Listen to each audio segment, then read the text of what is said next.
Yeah. Yeah. Ooh. Let's go. Shout out to Sherman Wells. Mr. Freedom Fighter himself. Wake up. First guy Omaha in the morning. Yeah. In the morning. Wake up.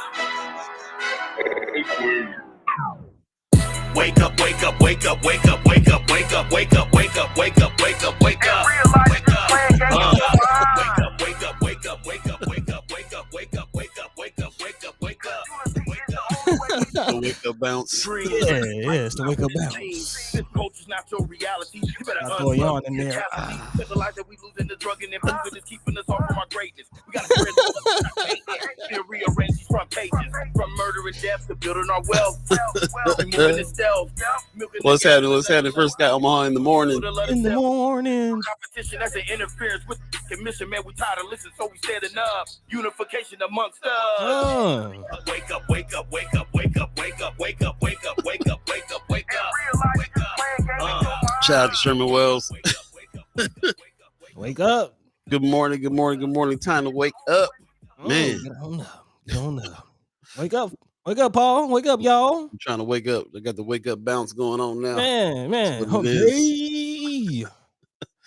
Good morning, good morning, good morning. It is Hump Day, Wednesday, the 30th of October.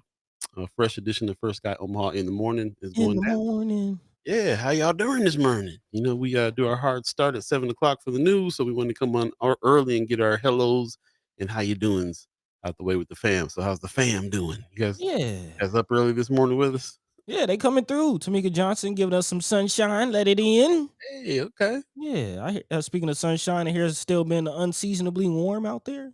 Yeah, but it's going to get down to 50. So by the time we get off the show, it'll be rainy and thunderstormy today. So starting to cool down. Just in time for trick or treating.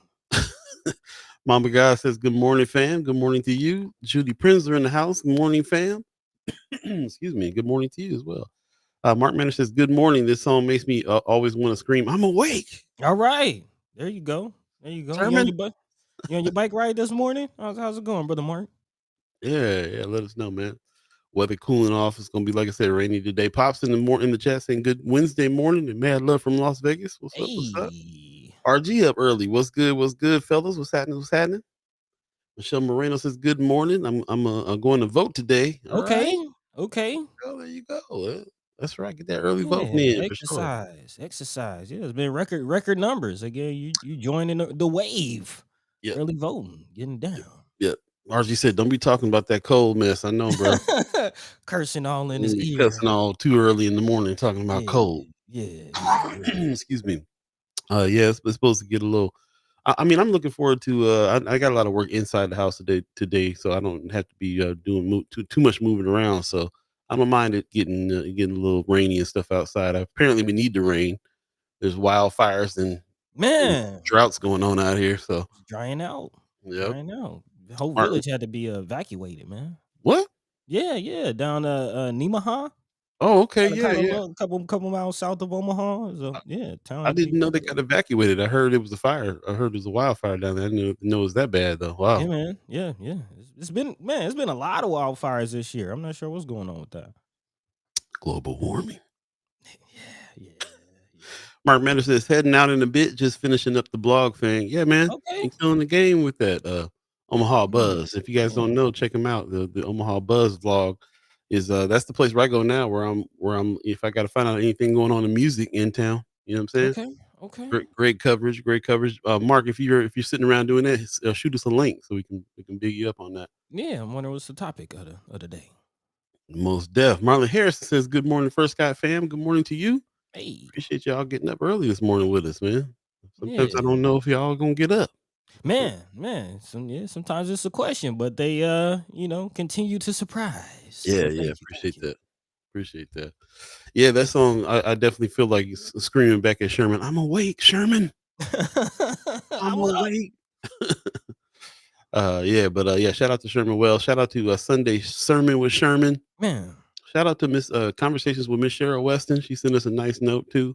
Yeah. So I really appreciate everybody else that's doing this work as well. Man, Stable Gray killing the game. I just had a meeting with Jakeem Fox for the initiative he's getting ready to launch, and he's already teamed up with Stable Gray on a couple things. Yeah. So I mean, and a shout out to 87.9 The Culture as well. So what I'm loving seeing is all of these black media companies out here that are stepping it up right now because of what's going on with the election and so on. Yeah, yeah. It's interesting how people are stepping into this adult life with the civics. Man. Actually, speaking of that, I was talking about DJs at the polls last episode. Saw my man DJ Jeeky getting down. So yeah. If you going out and voting, you might see my man's down there on the ones and twos.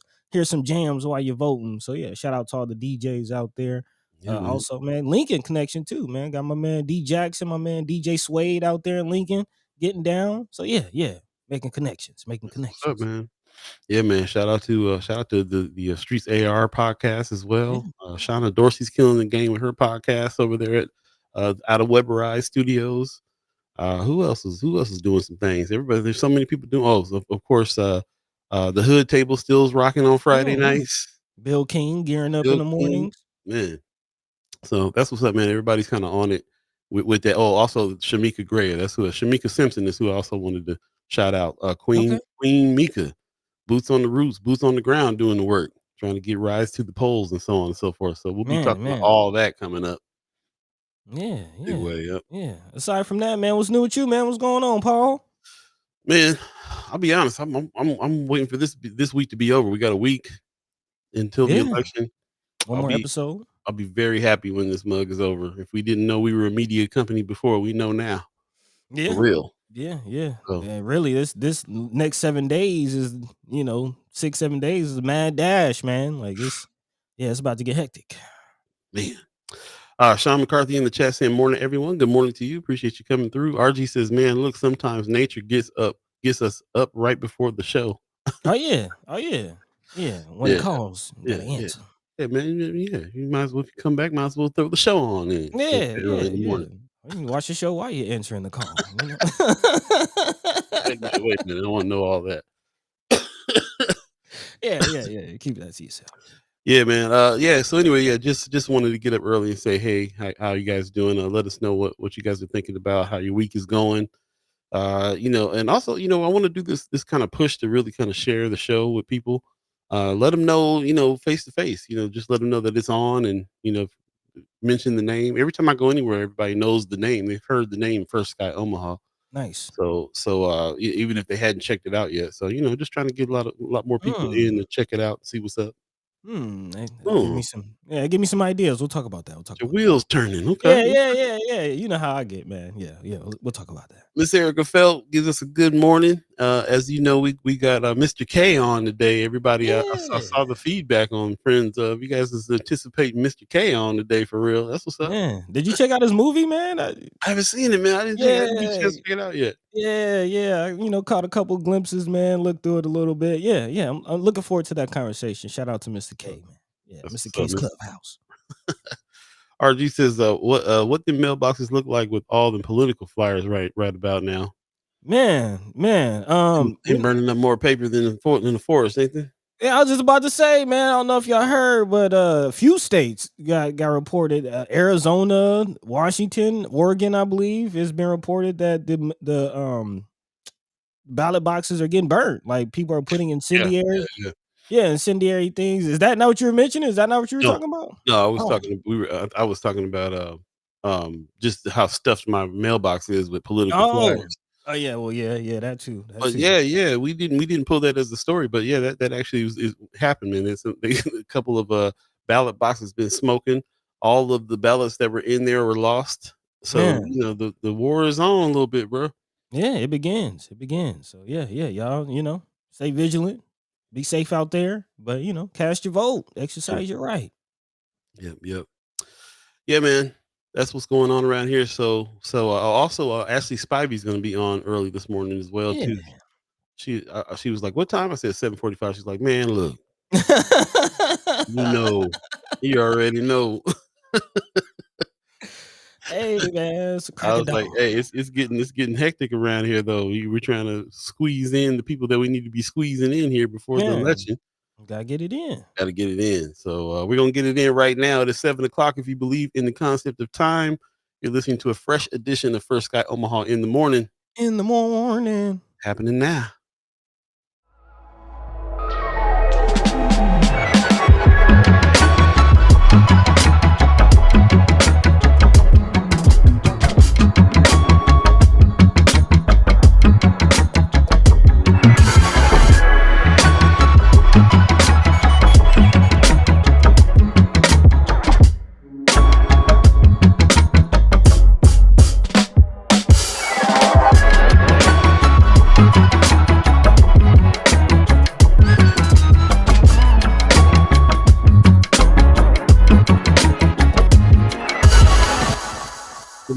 Good morning. Get ready to chime in. A fresh edition of First Sky Omaha in the morning.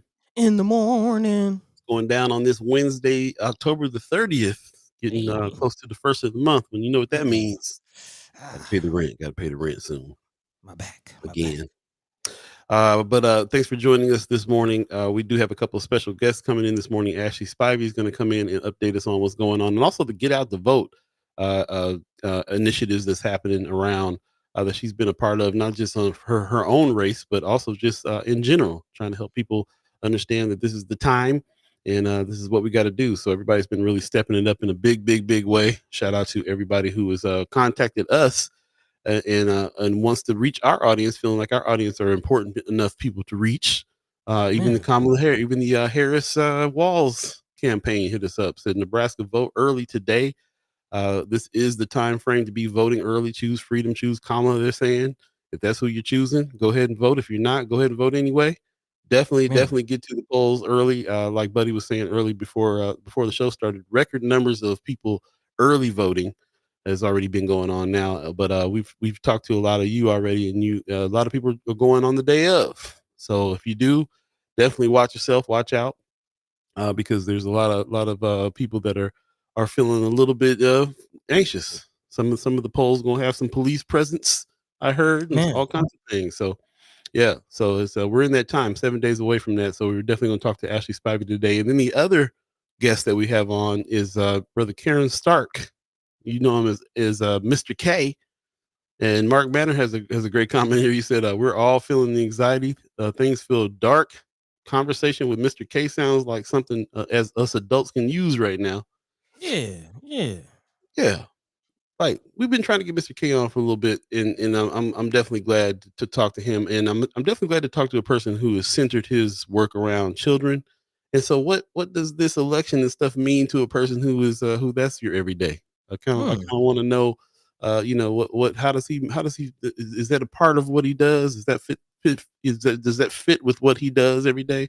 I kind of like to know. I got some questions for him on that stuff, and we'll also learn about all the stuff that he got going on, his new movie out, and so on and so forth. So shout out. And then also, I'm thinking he's great to have on for the reasons why Miss Erica Felt and other people in the chat chimed up, and Friends of First Sky on about him.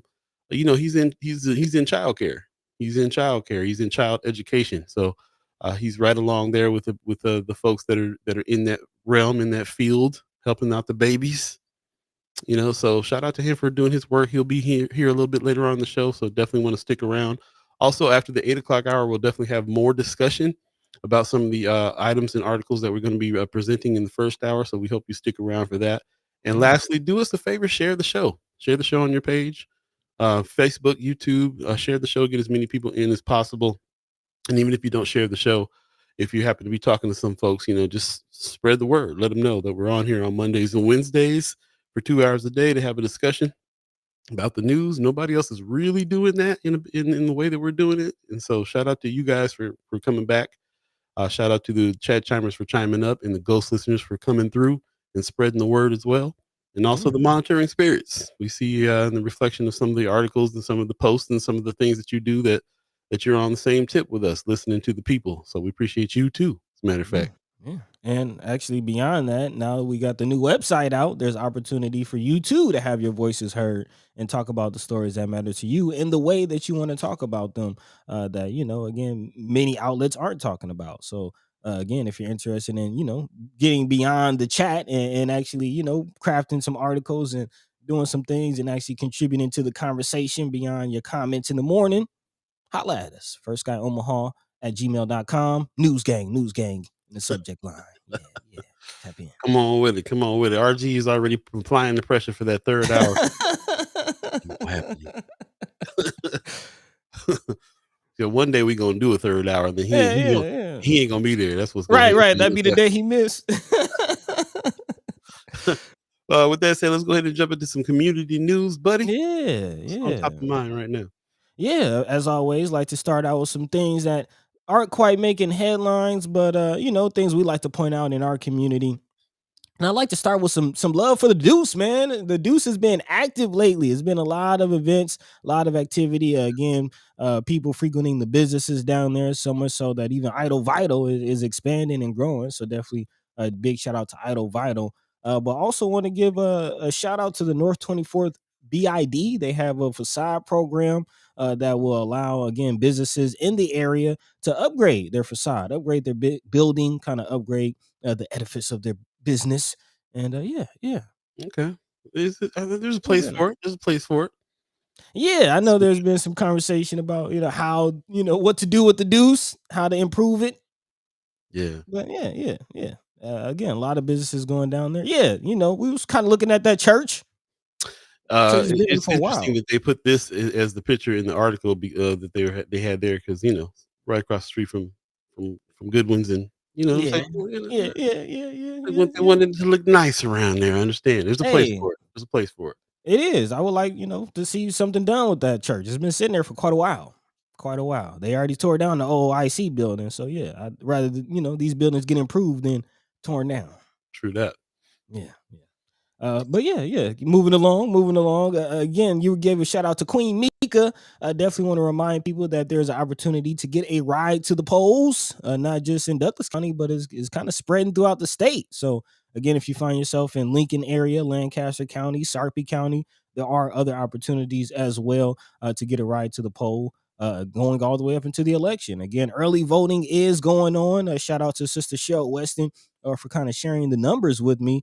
Looking at it again, record numbers, 93,000 people have already voted to date, and that's of the 28th, I believe. Again, 93,000 people have already voted, about 14,000 by mail, another 68,000 by Dropbox, and Wow. 10,000 in person. So again, record numbers, people spilling into the ballot box. And yeah, if you have a little trouble getting there, there's an opportunity to get a ride to the polls. So can you pull that flyer up one last time? Just letting the people know. Again, if you like to get a ride, you can meet at the Malcolm X Memorial Foundation.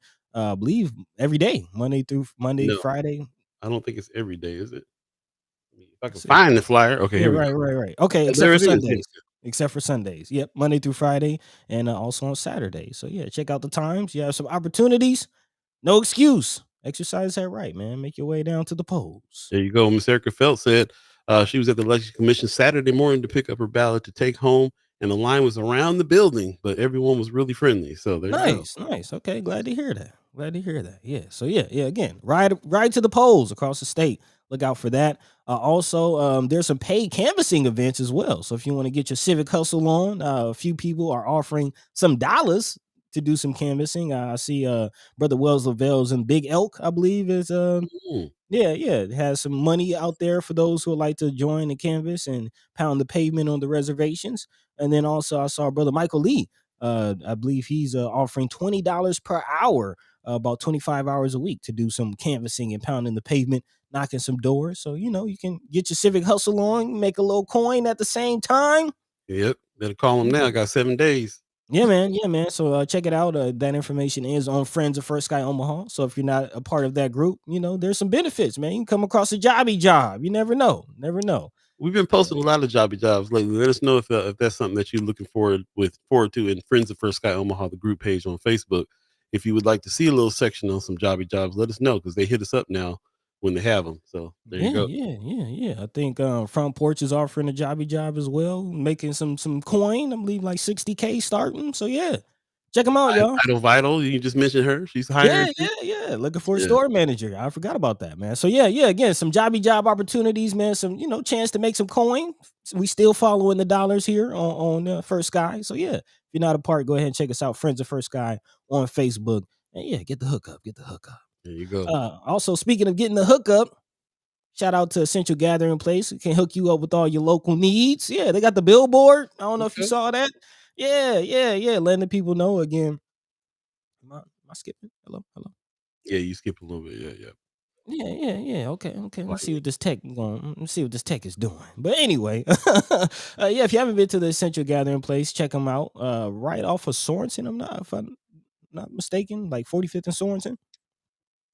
No, it is. I don't think so. We better get the address on that before we put that Yeah. Let's wrong get the information out. right address. And this is the flyer they had on their page, so I'm not sure if this is the or the picture they had on their page. I'm not sure if this is up to date either. So we'll get you some Yeah, more it is. information on that. Yeah, you mentioned them. I thought, yeah. So let us. We'll get that information, put it on Friends of First Sky Omaha for sure. Yeah, I can't think of the exact address, but it's like right across the street from Central Park Elementary, if you know where that is. Oh, okay. Yeah, I know exactly where it is, just not the street address. It's like Well, 45th. But let us know.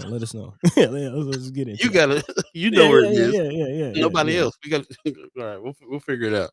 Central Gathering Place. Check them out. Yeah, Also, speaker series that went down yesterday. Definitely want yeah. to give it. Thank you, Miss Wanda Lewis. 42nd and Saratoga is the exact address. Saratoga. I would have got that all the way wrong. Okay, thank you. Yeah. Appreciate that.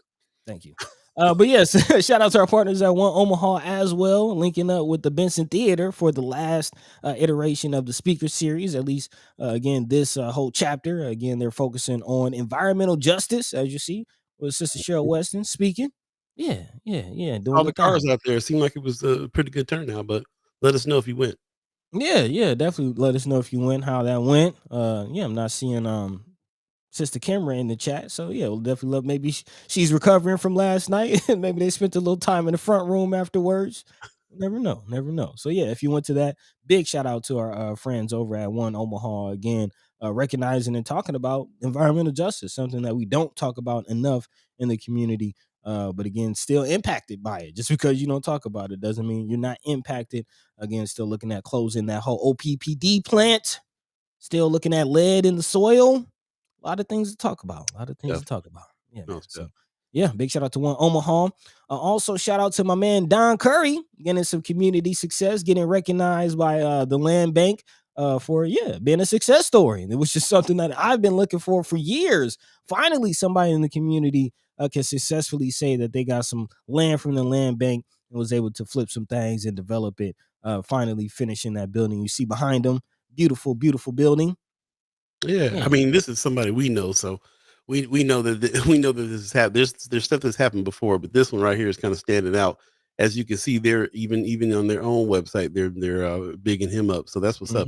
He's done a development here that not a lot of people have done with the land bank, which is offer 3 different units for people to live in. So yeah, shout out to that's some serious, that's some very high level development going on there, as far as I'm concerned. A person from the neighborhood coming back and giving back to the neighborhood that way. So some affordable housing on the first couple levels, some market rate housing on the third, so they can keep the building the way it needs to be. Shout out to Don Curry, man, doing the thing. Yeah, and the important part, as you said, somebody from the community. We want the community to develop itself, not these major multi-million-dollar national corporations coming in, putting pressure on people to sell their homes as they jack up the prices. We need people from the community, connected to the community, trying to develop the community. So that's what that is, and we want to spotlight it, man. So big shout out to my man Don Curry, if you know, formerly used to operate the Rockets Canteen down there on the Deuce. Miss them turkey tacos. Man, with the sweet potato. Yeah, man, getting down. So yeah, shout out. And yeah, I think that's pretty much it for the community shout outs. Of course, a little internal news, getting some feedback on the website. A lot of people saying that they're enjoying the website. So again, please check that out if you haven't already. FirstSkyOmaha.com. Again, FirstSkyOmaha.com. If you're not already a member, make sure you check out that join page. Go ahead, join our membership. And got some things coming, man. Gearing up for a new content creators camp. Got some shows, some content coming. So yeah, 2025. It's all new. Check us out. Sounds good. We got a new name in the chat I'm seeing. Amelia Leonetti says, "Hey, I'm here for Karen, but I'm liking what I'm hearing from you guys. Appreciate it." Nice. Welcome. Yeah, definitely. Yeah. All Appreciate first time listeners, last time listeners, everybody welcome. Thank you. That's what's up. I'm seeing you everybody chiming up in the chat. Appreciate everybody chiming up in the chat. They were talking about the 42nd and Saratoga being the essential gathering place. Mhm. Also, there was another place. Miss Erica Felt says the central gathering spot is in the store on Ames, and the central gathering spot is in the store on Ames. So there's two spots. Yep. And the second one is on Ames. That's the one I was thinking of. So that's what's up. She said Michelle Moreno says I think there's a location on Ames too. So yeah, we'll get some more Okay. information. And I actually wanted to get the people behind those spots to come on in and tell us about them a little bit more because we definitely want to frequent them and all that. So yeah, shout out. Anthony Rogers Wright is in Ecuador right now. Yeah. Said heard the EJ panel yesterday was really great, and there was some discussion on how OPPD is letting us down in a big way. Yeah, man. So yeah, there was a discussion that just happened yesterday too about what was going to go down. So yeah, if you went to that discussion, let us know. I appreciate the info on that, brother Wright, and hearing anything back about what that conversation was like. Somebody needs to apply the pressure to OPPD on that for sure, because now that we've learned, we've been hearing that they're going to shut down the coal plant, or they had the intention to. So we think, because they keep Right. kicking the can down the road on that, and now we get this information about some of these big data centers that are going to come in, and that just makes it all the more reason for them to leave them open. Man. And we got to stay on it. So appreciate that Yeah. info. Big time, big time. Also, again, the exact address of the gathering spot. Hmm. Again, that's 47th in Ames. Right. Miss Erica Felt saying right before you get to the mortuary over there on Ames. I think that's Reuters, if I'm not mistaken. So Okay. yeah, yeah, yeah. Check them out, man. Again, Yeah. local areas to get some local goods. I think you can get you some hood gear, uh, Hmm. the neighborhood gear. Or my man Shout out to Sherman. Sherman Wells. Yeah, Yep. yeah, yeah. Some other good. Also, Island Chill will be out there with the Yeah, good yeah, stuff. yeah, yeah, yeah. So Uh, yeah, man, support, circulate that dollar, y'all. Let's keep it going. yep. Yep. With that said, let's go ahead and move on into some the news that we're going to be talking about today, since we're running a little bit behind. If you're just Yeah, joining us, we got special guests coming on in. Brother Karen Stark, you know him as Mr. K. He's going to be in a little bit later on in the show. And a little bit earlier in the show, Ashlei Spivey is going to come back and talk about what's going on with getting out the vote and her race and everything else. yeah. So before we get to that, though, today's top headlines, buddy, what's on the agenda? Yeah, a lot of things going on. I actually like to start off the show. We'll be diving into something that's very interesting. This is something that I've been seeing a lot of times preparing for previous shows, and it seems like it's almost every day. Accidents, man, fatal Mm. accidents, very, very violent, dangerous accidents happening. And I'm kind of getting the tip as to where that's coming from. Again, a report saying that police are responding to an uptick in street racing, and there's been a few incidents that happened recently that kind of put things in perspective. So yeah, just kind of want to talk about that, man. Again, a lot of deadly accidents, as you see, kind of one of the worst accidents as of recently. A young man lost his life. A car was split in two in the accident. Again, y'all, please drive safely, and not just yourself, but Mama God taught me about defensive driving. You know, keep your head on the swivel. It's not just you, but other drivers that you have to look out for. So again, please, y'all, I want everybody to make it to where they're going safely and make it home. So yeah, man, we'll definitely be talking about what's going on with that Mm. situation. Also, in other news, again, we are just about a week away from the election, and again, we've been doing our best at keeping you informed on the races, bringing on candidates, and kind of allowing them to speak their piece, so you can make an informed decision for yourself. But there's still a lot of things going on as far as the ballot issues that I want to discuss as well. Medical marijuana is actually making its way through the Supreme Court today. Hearings actually kicked off yesterday, so we'll be kind of recapping on that, and then also making a roundabout back to the school choice situation. Again, I know a few of you have already voted, but for those of you who are still preparing to vote, have we got a grasp on this whole school choice situation? What exactly does it mean? And are you in support, or are you against it? Or how are you going to vote? Again, trying to inform us as much as possible right before the election, 6 days away, man. So Mm. yeah, definitely want to dive into a few ballot initiatives, a few issues. Also, one race that we haven't really talked about, but is actually making some headway nationally. Talking about the Dan Osborne race. Again, Dan Osborne actually just was interviewed by ABC News about him apparently challenging the system. So yeah, we'll be talking about that, and not a race we've talked about a lot on the show, but one of those races that you're seeing commercials everywhere, and again now making national headline news. I definitely want to talk about that. What does that mean for Nebraska?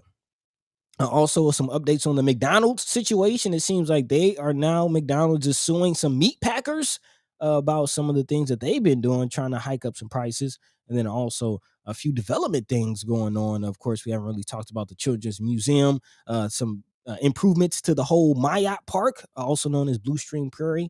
So yeah, a lot of things going on. Yeah, a lot of changes, a lot of developments. And we'd love to hear your thoughts on it. Again, if there's anything we're not talking about, feel free to drop that into the chat. We'll try to get to that in the second hour. But in the meantime, between time, Paul B. Yo. What's the word? Yeah, man, appreciate everybody coming in. Kimmer was saying that she's working with MAPA, MAPA, on a project called Safe Street. There's been a problem with traffic safety for a while now. Some of it's racing, and there is other stuff as well. Mm-hmm. So there you go. We're definitely going to talk about this zero tolerance, they got a zero tolerance thing going on now with this. But she says the city has a zero dashboard that goes into a lot of detail around traffic deaths as well. Okay. I personally been seeing a whole lot of videos online of kids standing in a circle doing donuts and crazy stuff and hanging out of cars and all that. And I don't know if that's what's going on here, but we are getting wind that there's a lot of that kind of activity going on. People going 100 miles an hour plus, and dying out here. It's already bad enough driving in Nebraska. I'll be honest with you, Omaha is pretty bad with the driving, but Yeah. so we don't need all the rest of that. So yeah, we'll definitely jump back into that. We appreciate that very much. Also, I saw Tony Johnson in the chat has some headlines. We'll get to that a little bit later. I didn't get to see that, so we definitely don't want to speak on it until we take a look. But we appreciate you bringing that up, bringing that out. He's saying top headline this morning: the National Director of Omaha getting charged with embezzlement. So we'll definitely try to keep our eye on what's going on with that. Follow the money. And so I appreciate that. Mr. Erica Felt says I had respect for Osborne running, but just saw and where he directly and blatantly aligned with Trump. Said he supports Trump. So we'll have to dig in a little bit and see about that. My understanding is that he's a progressive, and I hadn't heard that yet. So let us know. Shoot us some articles on that stuff. We definitely need to talk about it for sure. Yeah. With that said, let's take a quick break and come back and jump into the stories here so we can make sure that we have enough time for our guests. Of course, if you're just joining us, we have Miss Ashlei Spivey that's going to come on and talk about her race and talk about some get out the vote campaigns and some things happening and update us on that while she's out here working. Hardest working woman in politics right now. Hey. And with other things. And also Kerron Stark, you know him as Mr. K. He's going to talk about his latest endeavors and the things that's going on and how his approach to, how he's giving back to the baby. So appreciate him as well. In the meantime, between times, stay tuned. We'll be right back. You're listening to First Sky Omaha in the morning. In the morning. Paul B meets me, Buddy the Guy. That's him. Hey. Stay tuned, y'all.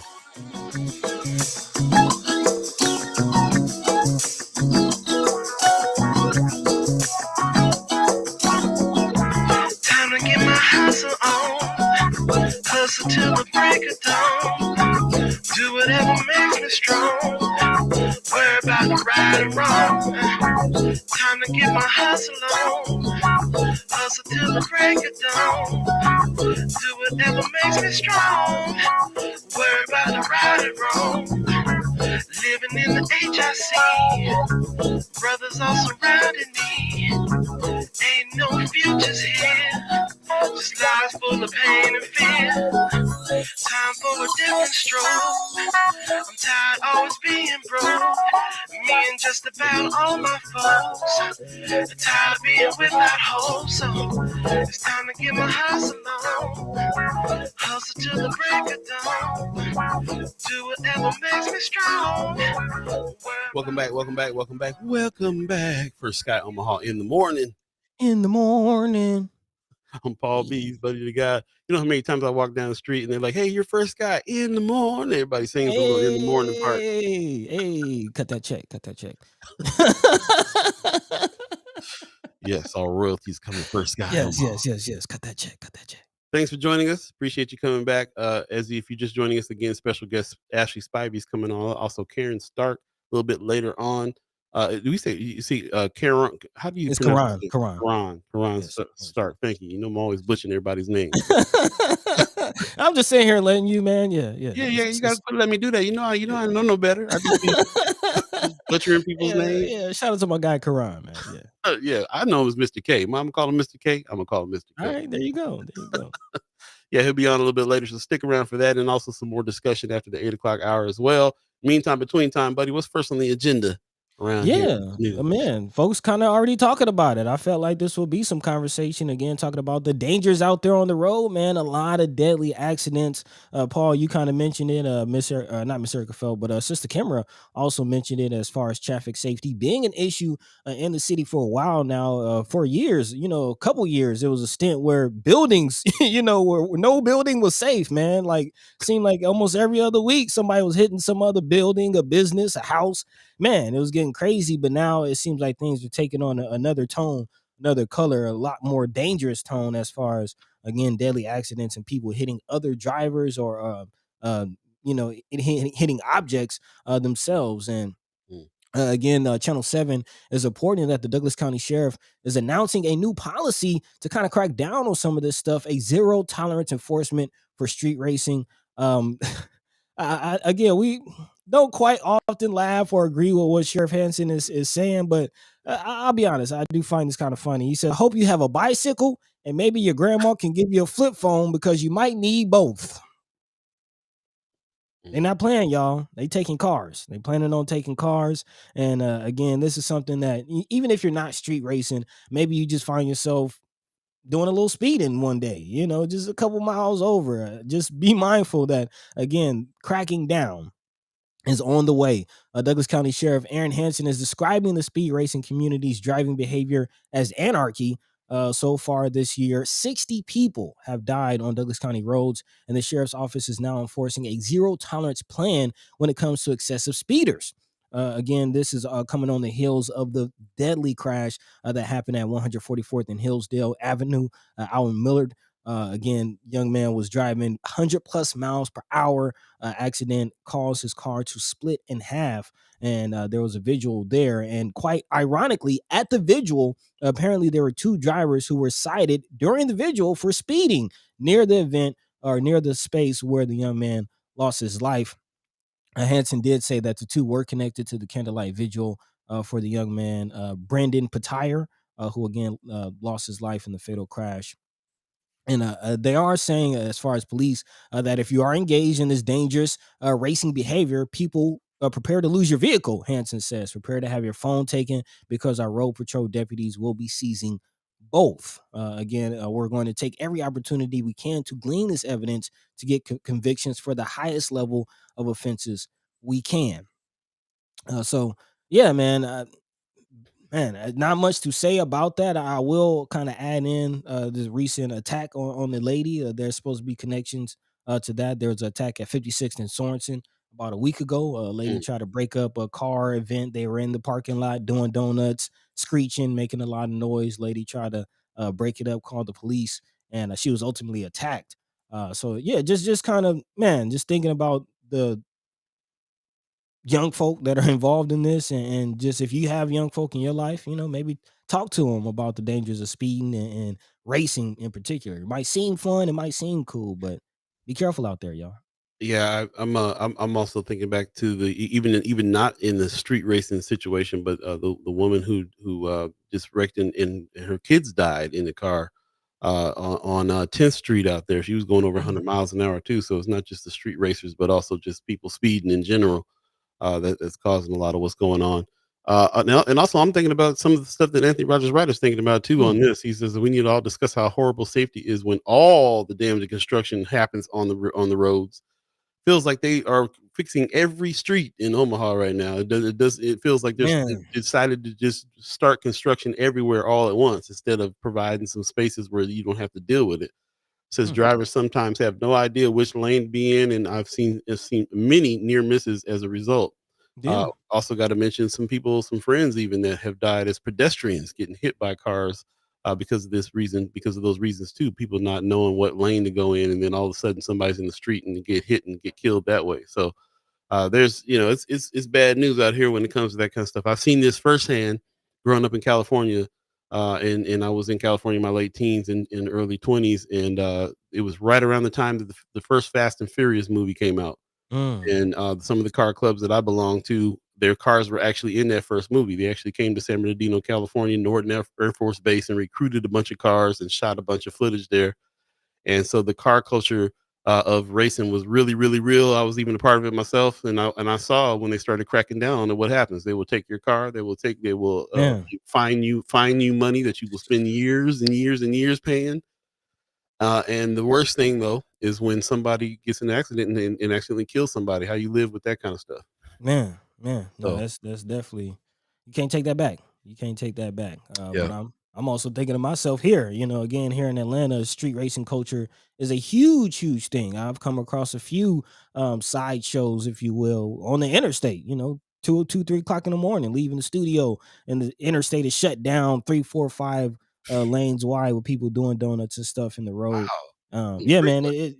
Yeah, it's a thing. It's a thing. And what I really think about, and kind of want to caution people in Omaha to look out for is, when the authorities, the police, and start to chime up talking about zero tolerance policies, that kind of means a change in ordinances and legislation. Mm, And I've learned something unfortunately out here called the super speeder, which again, if you're like 80 plus miles per hour on the interstate, then you're not only getting hit with a speeding ticket, you're getting hit with like a $250 extra ticket. And I mean, this, it can kind of get expensive as far as the speeding tickets. So again, just be careful out there. Be careful out there. Drive safely and get to where you're going in one piece.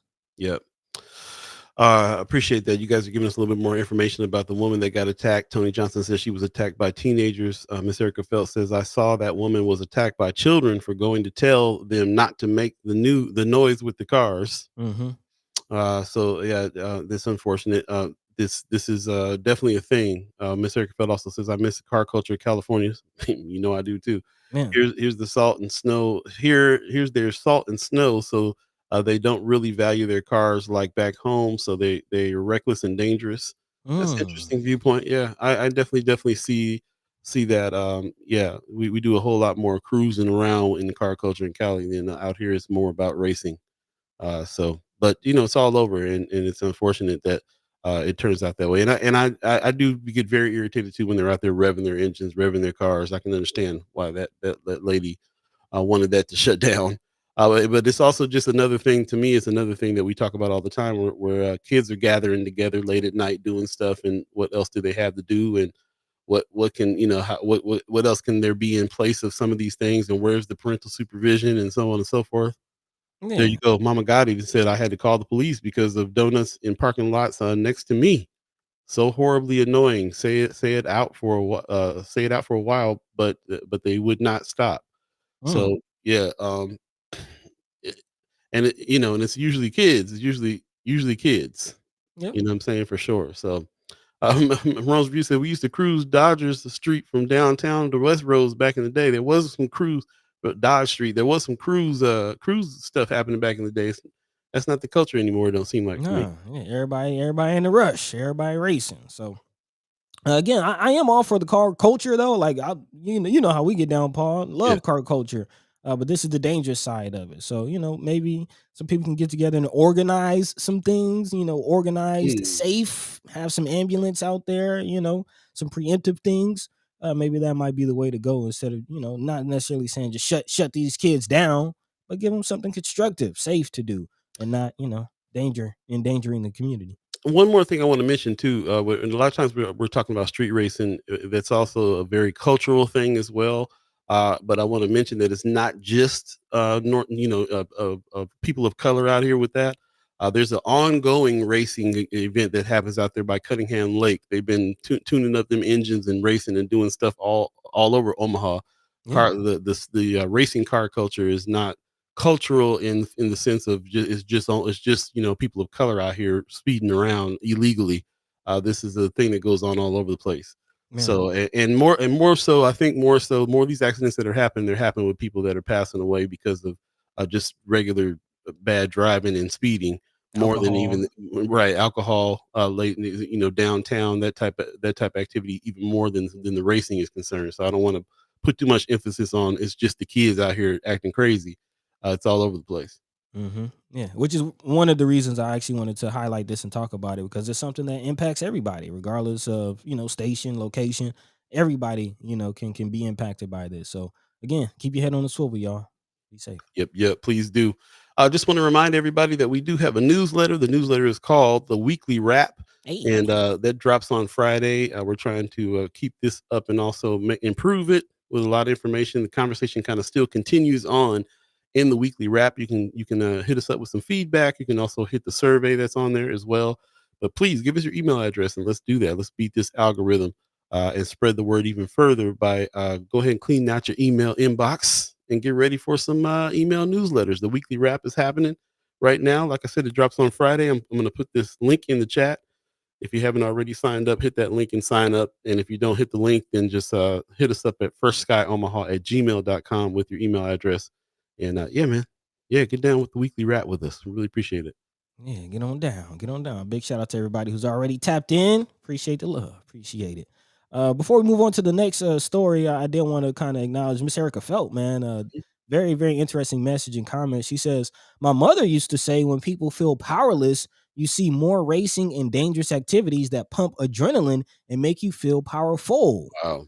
It's quite a thought. Quite a thought. But I kind of want to use that to pivot because go ahead. Let them know. Oh, I was just.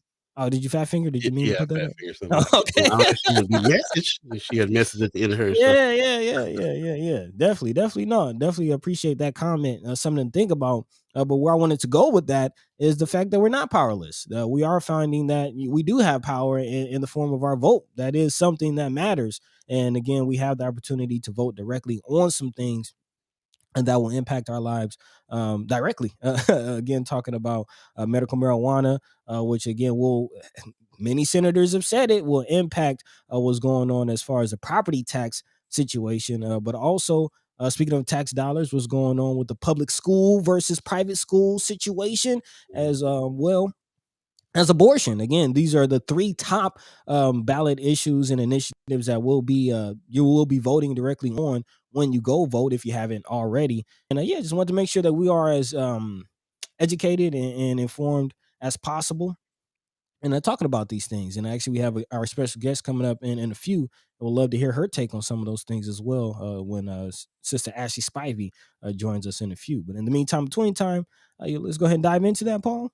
Yeah, let's dive in. Yep. 7:37 right now. If you believe in the concept of time, and if you're in Omaha, Nebraska, and we appreciate you hanging with us. Again, share the show, and we'll jump into some more news. And stay tuned for special guests coming in. Again, Ashlei Spivey running for District 13, and also Brother Kerron Stark. We call him Mr. K. He's coming through as well, so we can't wait to speak to him. In the meantime, between time, let's dive in. Yeah, man. Again, it's not just the races that are heating up, but some of these ballot initiatives are also heating up. This is being reported by the Nebraska Examiner. Nebraska lawmakers made what is likely the final push before Election Day to save the state's latest school choice program to offset attendance costs at private schools. State Senator Luann Linehan, who sponsored the bill, LB 753 in 2023, and also LB 1402 this year, I was joined with 20 other legislative colleagues to criticize the new ad. You may have seen it, you may have not. Support Our Schools campaign, which has opposed the bills. Again, Linehan is saying, I'm not putting much value on repeal that was funded by $5 million against no opposition. Again, the ad posted to the campaign social media shows three men in suits. The men enter a classroom, steal toy blocks from the children, break pencils, knock over dominoes, and break a house made of Legos, which, again, quite ironically, Luann Linehan used herself during the press conference on Monday to demonstrate exactly the issue. Again, there's a lot of controversy and a lot of people hinging on the fact of public dollars basically being spent towards private schools. But she says that making the comparison of the 10 million that, again, the legislation allots for versus the 5 billion, yes, with a B, 5 billion in funds that actually goes to public schools annually from the state. The commercials are ridiculous, she said, and they are insulting to the legislature. And this is something that is happening not just in Nebraska, but across the nation, as far as again an investment into private schools and really the conversation about public schools. One other state senator, Rob Clements of Elmwood, also Rita Sanders of Bellevue, and Dave Merman of Glenville all point to legislation in the past 3 years as significant investments in public education. Again, $5 billion in state dollars going to public education. So that's really the kind of the crux of the conversation, as far as, is this money coming from public dollars, and what about investment into public schools, which again senators are saying is there. And even per our conversations with Senator Justin Wayne, who is saying that there is money that OPS can get that they themselves are turning down, which again I wanted to round back around and discuss right before this election. um, Hopefully there's some, not too much confusion with that, but if you have any questions, definitely drop that into the chat. Paul, we've been talking about this for quite a while. What say you on the whole school choice situation? I can turn my mic back up. Oh, okay, Um, yeah. Yeah, I think we've discussed this at length in the past, and we got some words like you said. We've had the senators on. For those of you that are new and don't know, every Monday we usually have Senator Terrell McKinney and Senator Justin Wayne on, give us some insights about what's going on in the legislature and help us with some civics, just so we can understand what's happening. And this is one of the issues that's come up several times when they were on, and we've had definitely chat chimers and people that are regulars on the show that feel certain ways about it. At this point, I don't know if there's anything that anybody can really say on whether or not you were swayed one way or another, especially our listeners, because of this ongoing conversation. Hmm. So yeah, just kind of presenting the facts there, that there is plenty of money OPS.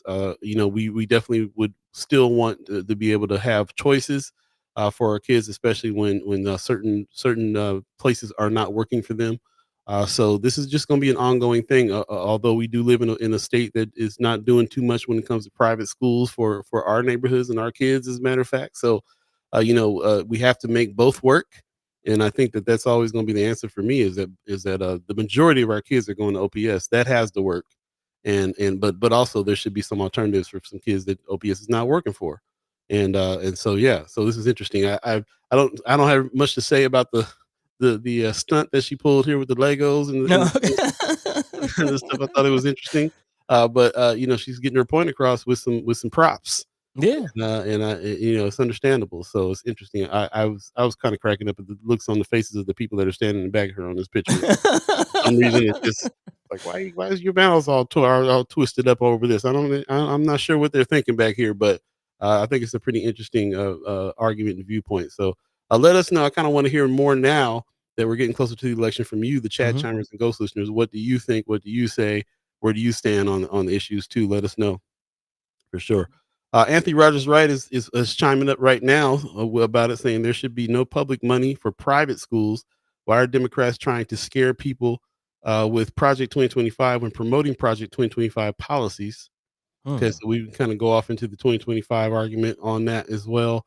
Uh, but as far as public money for private schools, yeah, I kind of agree with that. I don't know if there should be public money for private schools, but again, we keep on going back to the fact that there's plenty of money for OPS, even money that they've been turning down.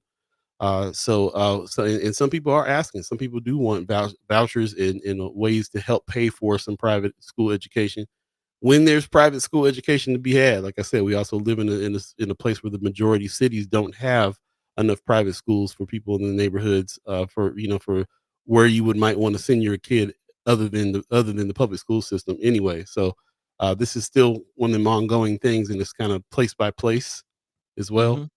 So there you go. Tony Johnson says plenty of conversation, but money very little on addressing education issues affecting Black and brown students at OPS. Yep, Which plenty of is, money and not enough, right. I totally agree with that. So yeah, and that's kind of the point for Senator Wayne, who says, per this article, he's not necessarily pro school choice, which this bill deals with, but he says he is pro I have no other alternative. Break hold of this ancient belief that we're destroying public education and embrace the idea that we are giving parents and students a chance for a better future. He says, if we get it wrong, how worse are we right now than what's happening in my district? where people aren't graduating, and we're filling up prisons with fourth grade education requirements. So again, I definitely feel that. We talked about the shortcomings. We talked about the racial disparities. We talked about, the closing special needs programs in OPS. So, is more options that much worse? I can definitely hear Senator Wayne on that. But again, I enjoyed our conversation with Sister Ashlei Spivey, who kind of shared her story about going to Brown L. Talbot and going to public schools and things like that. And even my children are right now going to a charter school. So I don't think this is one blanket thing where everybody should go to public school and we should just invest in public schools. Yeah, I think people do deserve options. But that's my thought. So again, we'd like to educate you as much as possible for you to make your own choice. And I'd love to hear where you stand on it. And we just got to remind everybody, there's no charter schools in Nebraska, but he's in Atlanta, and Yes, yes. So that's what I mean by like it's a place by place situation too. Where are we at? What do we have here? What other resources do we have here? Is OPS getting enough money? A lot of questions there for sure. Also, Wanda Lewis in the chat. Good morning. She says that they started off with the narrative that the private schools will be supported by philanthropists. The old switcheroo. Now they want funding for public school from public schools. Again, I could be wrong about this, but I thought my understanding was they're not getting money from public school. They're not taking money away from public schools for this. Yeah, it's a They tax. go ahead. It's a tax credit. There you go. Right. Miss Erica Felt is saying private schools can legally refuse children with any special needs kids and ADHD and stuttering.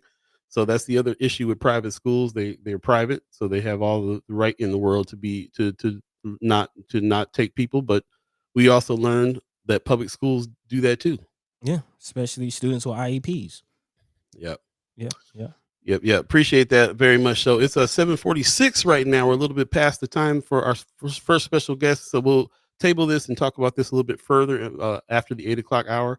But right now we want to go ahead and bring in our special guest, Ashlei Spivey in the house, hardest working woman in politics in Omaha right now. So good morning to you. Appreciate you waiting in the wings there for us. How are you this morning? Good morning. How are y'all? You look good, all up bright and early with the Listen, because y'all got me up early. I told him already. Paul, do you have like an 8:15 slot? He's like, no, 7:45. Come on in. Here I am. I appreciate it. I appreciate you getting up early. Yes, thank you. I figure we get in before your busy schedule because you've been working.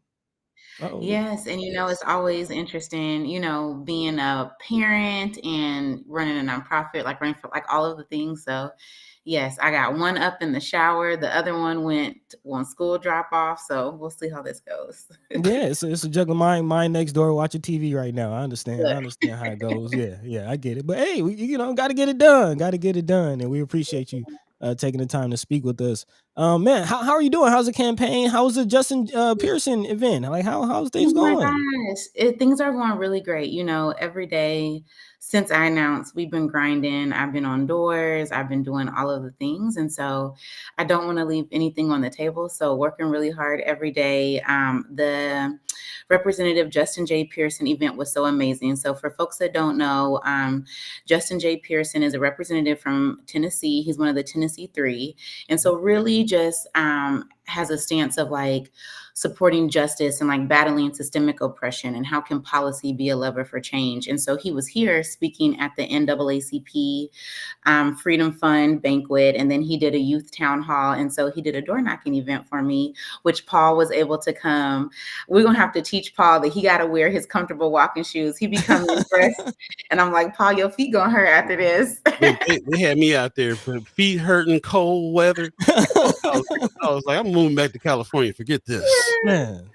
So it was great. We had like 15 people show up for the campus. Nice. We have folks that was from labor that has endorsed and supported me come, and then just people from community who want me to be successful in this campaign. And so it was great. And he has such amazing energy. He's such like just a prolific leader and just so intentional. And so it was just great to be in space with him and to knock doors and talk to voters. So Sherman Wells came out from the community. I mean, like it was just a really great Saturday.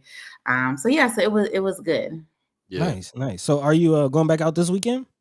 Oh, I go out every day. So Okay, yesterday, I'm okay. sore right now because I was in some hilly geography yesterday. Yesterday was like our last good day of weather, and so if people see me now, I'm gonna be bundled up in my rain attire and my hoodies. But I'm going out every day until election, like I've been doing this entire campaign. And so I do have a get out the vote door knocking event on Saturday and Sunday, where Okay. people can come and help me door knock if they want to brave the weather. If that is something that they are not interested in, they can do phone and text banking for me. And so you can do that from the comfort of your house while watching your favorite football game, catching Hey. up on Love is Blind reunion. I know that's coming out, so we are just trying to finish strong. Yeah, you're about 6 days away. So how are you feeling in general? Like, you feeling Yeah, good? I feel good. It feels weird like that this chapter is coming to an end because campaigning feels like a marathon sprint. So it's a weird mix of emotions, but I feel really good. I feel really good about the campaign that I've run. I've been really committed to my values. I've been really committed to just being in community like I have my entire career. And so it feels really special to this point. And I have a lot of gratitude that I've been able to represent District 13 and be able to do some of these things. And I always say, like, I get the best joy from door knocking, even though it's like Okay. hard on your body. But like, I'll be walking in the neighborhood and I had a bus driver honk at me and say, "Keep going, girl, we proud of you." Mm. And so it's just like when community sees you and gives you affirmation and acknowledges your hard work, and that I hold a lot of responsibility with this position and I don't take it lightly, like, it makes all the difference. And so it makes the hard days a lot better. So, but I feel good and I'm anxious and excited and, like all the spectrum of emotions. Yeah. I mean, that's how it's supposed to be. We feeding each other. You're going to represent the interests of the people. So it's nice to see that the people are rallying around you. Actually, Miss Erica Felt in the chat says your signs are thick out here in Cunningham, Lake Hills, and Ridge. So yeah, Yeah. yeah, I yeah, yeah. mean, Mark Manor too. He said he was out riding last night, and it seems like everybody has a sign in their yard. Okay, And yeah, which is great. And those signs got to translate to votes too. So there like you I go. tell people, I think we're seeing unprecedented numbers. Like the news just ran a story of like early voter turnout. People are really civically engaged. So no matter how you vote, no matter what you're thinking about issues, people want their voice to be heard. And so I've been, again, on doors every day, talking to voters, making sure they understand my values, how I will show up, what they can hold me accountable to. And again, I'm just appreciative of that because I don't take that for granted. Like it's really important to be a conduit to the voice of your community at Lincoln. The policy that is passed there affects people's day to day. And so if Yep. you don't have someone there that represents your best interests or that's going to be accessible or that's going to sit in tough conversations with you, right? Like, that's going to be unfortunate and have a direct impact on your life. And so I'm just really excited what I can do with this seat and this role and what resources we can bring back to District 13 and the entire state. And so we're just hustling every day. I'm committed to this. So all in. Making it happen, making it happen. Love to hear it. Love to hear it. And speaking of that, direct impact, I did want to dive into a couple of the ballot initiatives. But Mhm. before then, Paul, you got anything on your mind or? the ballot initiatives is exactly where I was going next. So perfect. Nice. Okay. Well, I'm not quite sure how much you heard before you jumped on, but we were talking about again the school choice situation. Mhm. There was a hearing on Monday. Again, State Senator Llewellyn Linehan, had the Legos out, just kind of trying to show. And again, we did speak to you about this. You shared your story as far as again going to Brownell Talbot, going to I Mhm. believe you went to North, right? Right. Yep, graduated from North, and I went to Yeah. Fontenelle for elementary, V up all day. All day. So just kind of clarifying again, where do you stand exactly on the school choice situation, and your understanding of where we are right now in that. Yeah, so two things just for semantics of words. I want to name that people have hijacked the conversation around parent choice. And so now when you hear like parent choice, that is synonymous with vouchers, where public dollars are going to private schools. And I believe that parents should have autonomy over where they send their kids. If they choose to go to private, charter, public, whatever they want to do, parents have to make the best decision for them and their families. I do not believe that public dollars should go to private schools. That is Okay. right. Like, so I think, again, like people have hijacked words from community to make it confusing. And so I just always like to uplift that as well. And I think that is where, and I get this question a lot, me and the current senator for District 13, Senator Wayne, where we differ. And that's okay that we differ on that approach. I do think that we have to address public education and the impacts that it has on Black and brown kids, from being fully resourced to quality teachers to what teachers are needing to be successful, right? Like, all of these truths can exist. And so I don't believe that dollars should be moved from public schools. I think we still need to, right, address what's happening in our school system that is not allowing our kids to thrive. And so I voted to repeal the current law on the books. So that would be Initiative 435 on the ballot. I hope to collect signatures to put it on the ballot. I believe that voters' voices should be heard. And so I'm not a support of moving those dollars. Okay. And I hear you. So it seems like we are in agreement on the fact that parents do ultimately deserve the choice. It's just, how do we pay for that? How do we kind of assist in that? Yeah, I mean, and I've talked about it, like even going to, and my son went to a private, I don't know how it would be considered, it's technically a charter, but that's a whole other story, a private school. And I took him out because I felt like I did not have parent choice in like being a partner in his education. I did not have access to the board who was making decisions. I felt like I did not have control over his education. So I put him back in OPS. He started in OPS and now he will end in OPS because of that. I went to Brownell, and again, the culture and the things that I experienced, I don't think benefited me. I think it made me lose my innocence and grow up in a way faster that I shouldn't have to. And guess what? I was a scholarship kid. So they already had money set aside for this. So no one needed a tax credit. I was on scholarship. So they have the resources to do it. And so I don't believe that public dollars should have sent me to Brownell, right? Like, and so, and it's a hard conversation. It's nuanced. And I think people have to sit in the nuance of, we live in a capitalist market, which usually spurs competition. And so in the education industry, we have not seen competition with public education to have them rise to the occasion to meet the needs of consumers. And so what does that look like for us to have choices that honor tax dollars staying with public schools, because we need to have oversight, right? Like, that's what it pays for. And that's where it should belong, while also acknowledging we need our public education to do better. And how do we do that? How do we become better partners in our educational system so that our kids can actually thrive? And so it's to me, a really important conversation. It's been a pillar of my campaign. Like, if we don't have strong public education, we're not going to have a strong economy. We're not going to be competitive in a global market from a workforce perspective. And this is not just K through 12. This is pre-K. When we think about Head Start, we need to start there. When we think about post-secondary, whether it's a 4-year degree, credentialing programs, community college, like, we need to think about the whole spectrum of accessible education that we provide to our residents that pay taxes, right? And so it's really important, and we need champions that are going to spearhead that. Have you identified any legislative packages or any bills that you will support once in the legislature as far as education? Yeah, so I've talked to, so I think state legislature needs to work with local government. So we need to be talking to state school board, and we need to be talking to, especially for me, I would be an Omaha senator, Omaha school board, around what does this look like. And so they have started to work on some retention packages for teachers and salary pieces. I've had a really frank conversation, because even where I live, all of the schools in my zone are failing.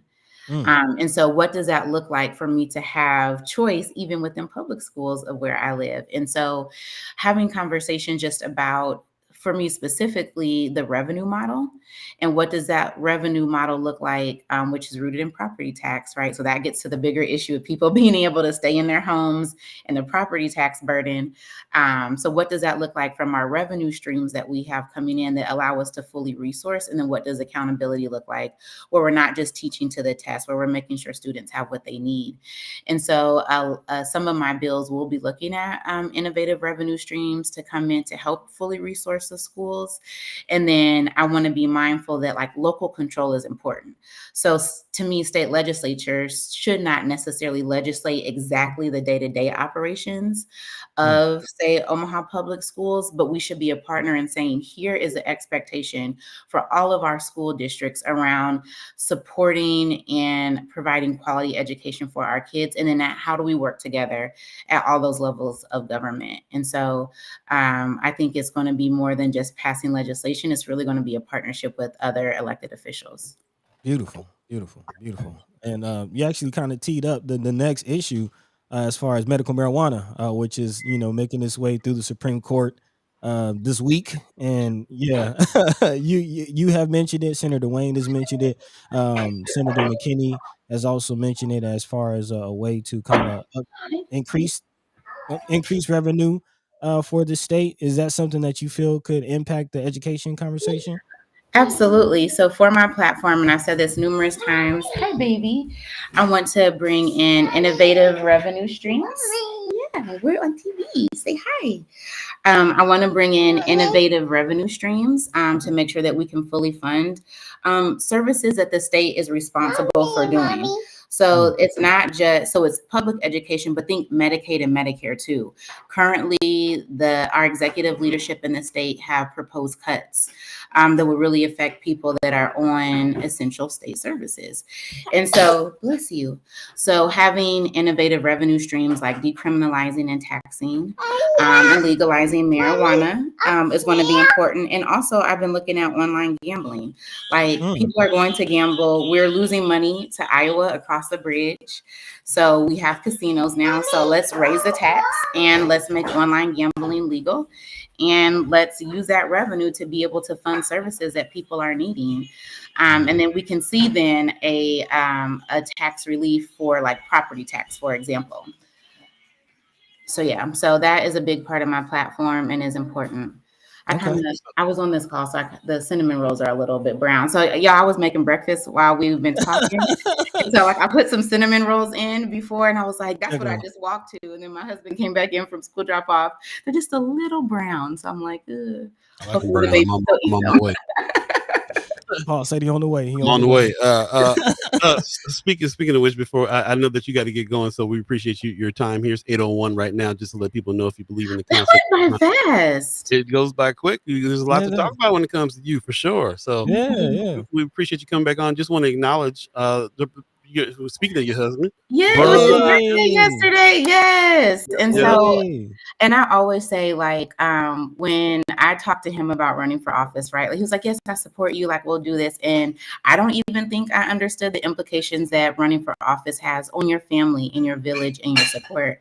Like, they see your bad days. It's a sacrifice for their time. And so he, does every and all thing to make sure that I am able to fully commit to this race. And so even yesterday on his birthday, like, I'm out door knocking and he's got the kids, like, just again, like, doing the things. And so just a special shout out to my husband for being such a great support and really sacrificing.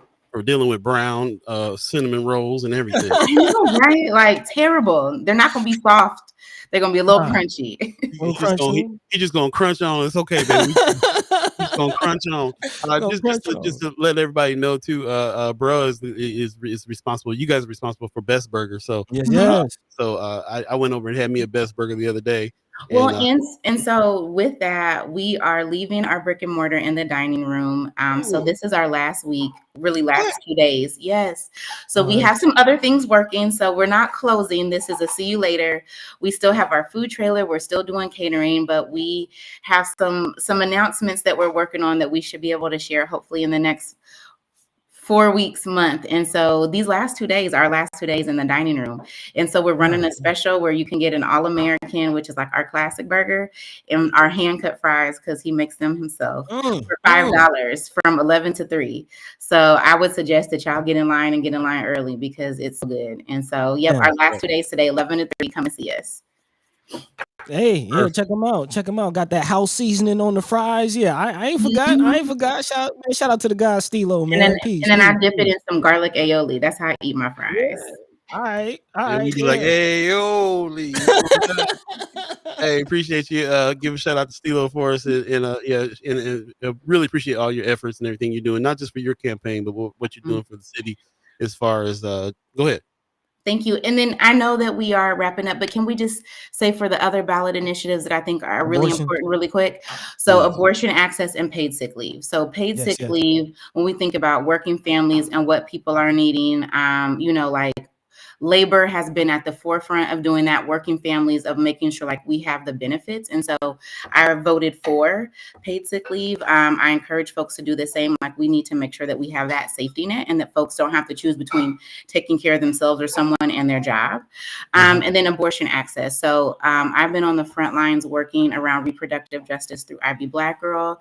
And this is really, and I think it's a more nuanced conversation, especially in Black community, that we haven't been able to have.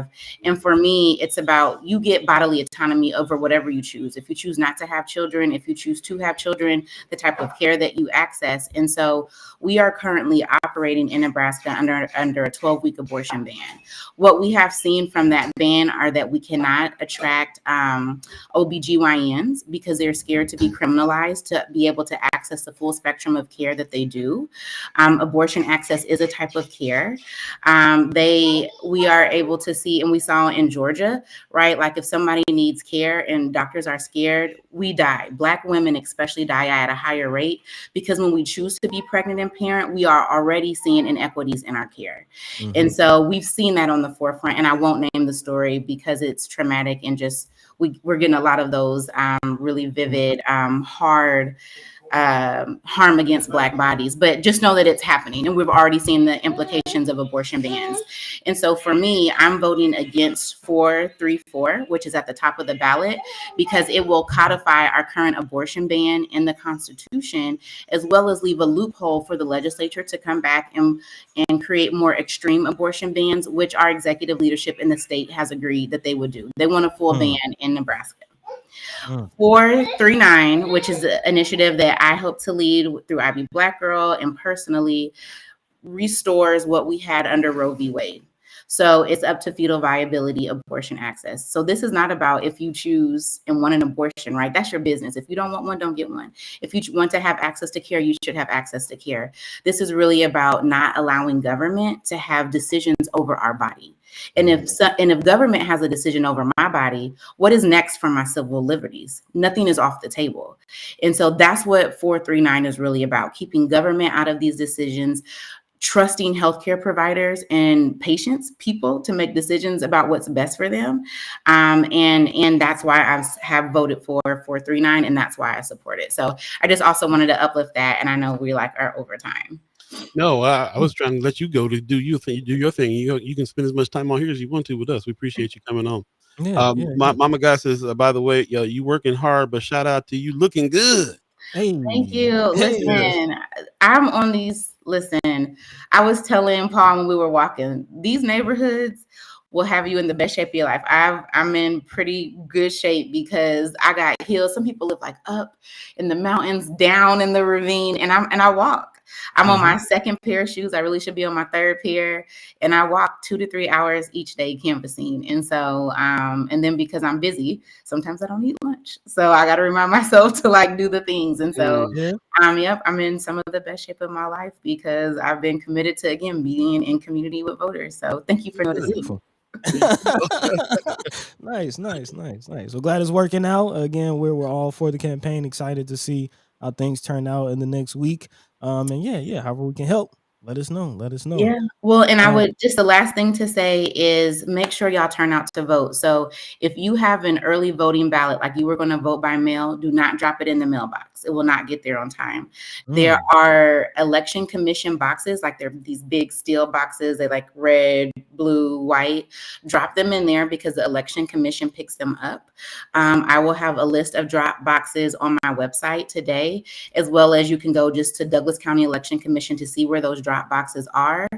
If you have not voted yet, you can still go in person early to the election commission and vote. Make sure you have your ID, and then make sure if you are doing the ballot that you sign it. So look at all parts of that. And then day of, just again, make a plan. prepare to be in a little bit longer lines. And there are also organizations that are helping provide rides and make sure that you know where your polling place is. So shout out to Shamika at Malcolm X Center. My organization has partnered with her to be able to make sure people can get to where they're going. We have Tamika at the North Omaha Community Partners, like people, ACLU, who I'm the former board president, and I love them. Like people are making sure that folks can turn out and that there are not barriers to access, because we know that there are. And so just please make sure that you have a plan and that you're reaching out, because your voice is absolutely important up and down the ballot this election. There you go. Right on. Thank you so much for your visit and for your hard work. We will definitely catch up with you soon. You take Thank y'all. It's always so good to start my day with y'all, even if it's early. Well, thank you. Well, good. I'm glad. Also, I was gonna say in the chat, who said something had me cracking up? Oh, RG said, "Look, brown ain't burnt. Smash them cinnamon rolls." Look, my husband, who is a better cook, is doctoring them up right now, so it's gonna work out. Yep. Enjoy y'all breakfast. Peace. All right, thank you. Y'all enjoy the day. Thank you. Peace. Bye. Always a pleasure to talk to her. Thanks for everybody who chimed up in the chat. Yeah, and, she's one of the ones that definitely checks out the chat when she's here too. So she sees your comments, and we appreciate that very much. We'll get to some more questions with her the next time we have her on. But thank you for joining us. Appreciate you sticking around for her, and please stick around a little bit more. We got another special guest on his way. Kerron Stark, we call him Mr. K. Yeah, man. He's going to be here shortly. We're going to take a quick break and come back and speak to him. So stay tuned. Again, you're listening to First Sky Omaha in the morning. My name is Paul B. He's Buddy to God. We'll be right back, y'all.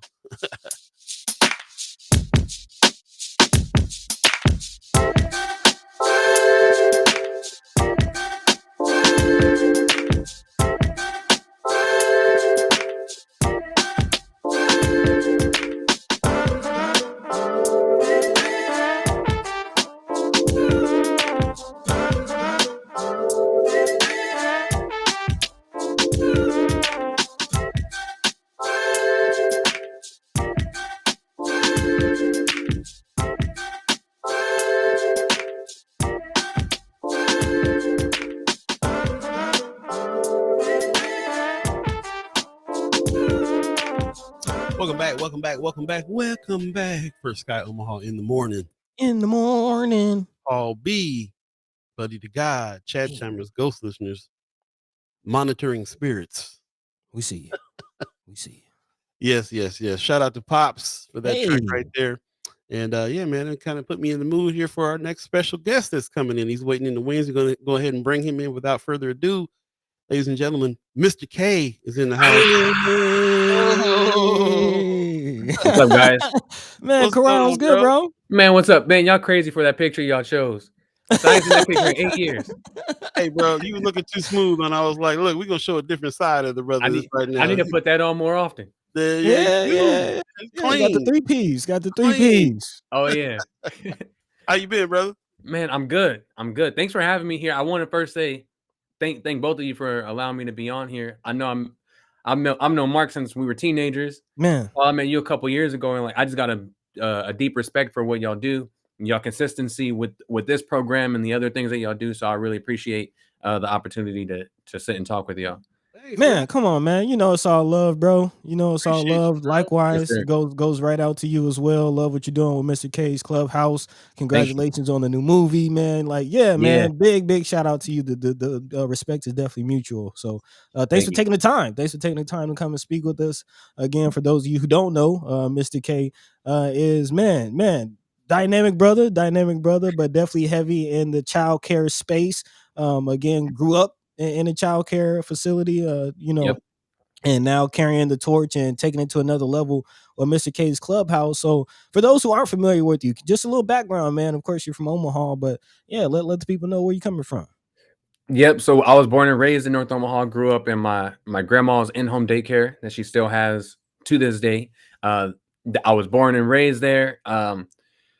And that's just where like all the things that I do now, it was all instilled there. The type of shows that I was able to watch, being around different kids and wanting to like help them grow and learn things, and helping my grandma out has all given me the tools that I possess now to do my show. Mr. K's Clubhouse is it's Omaha's only live action educational children's program.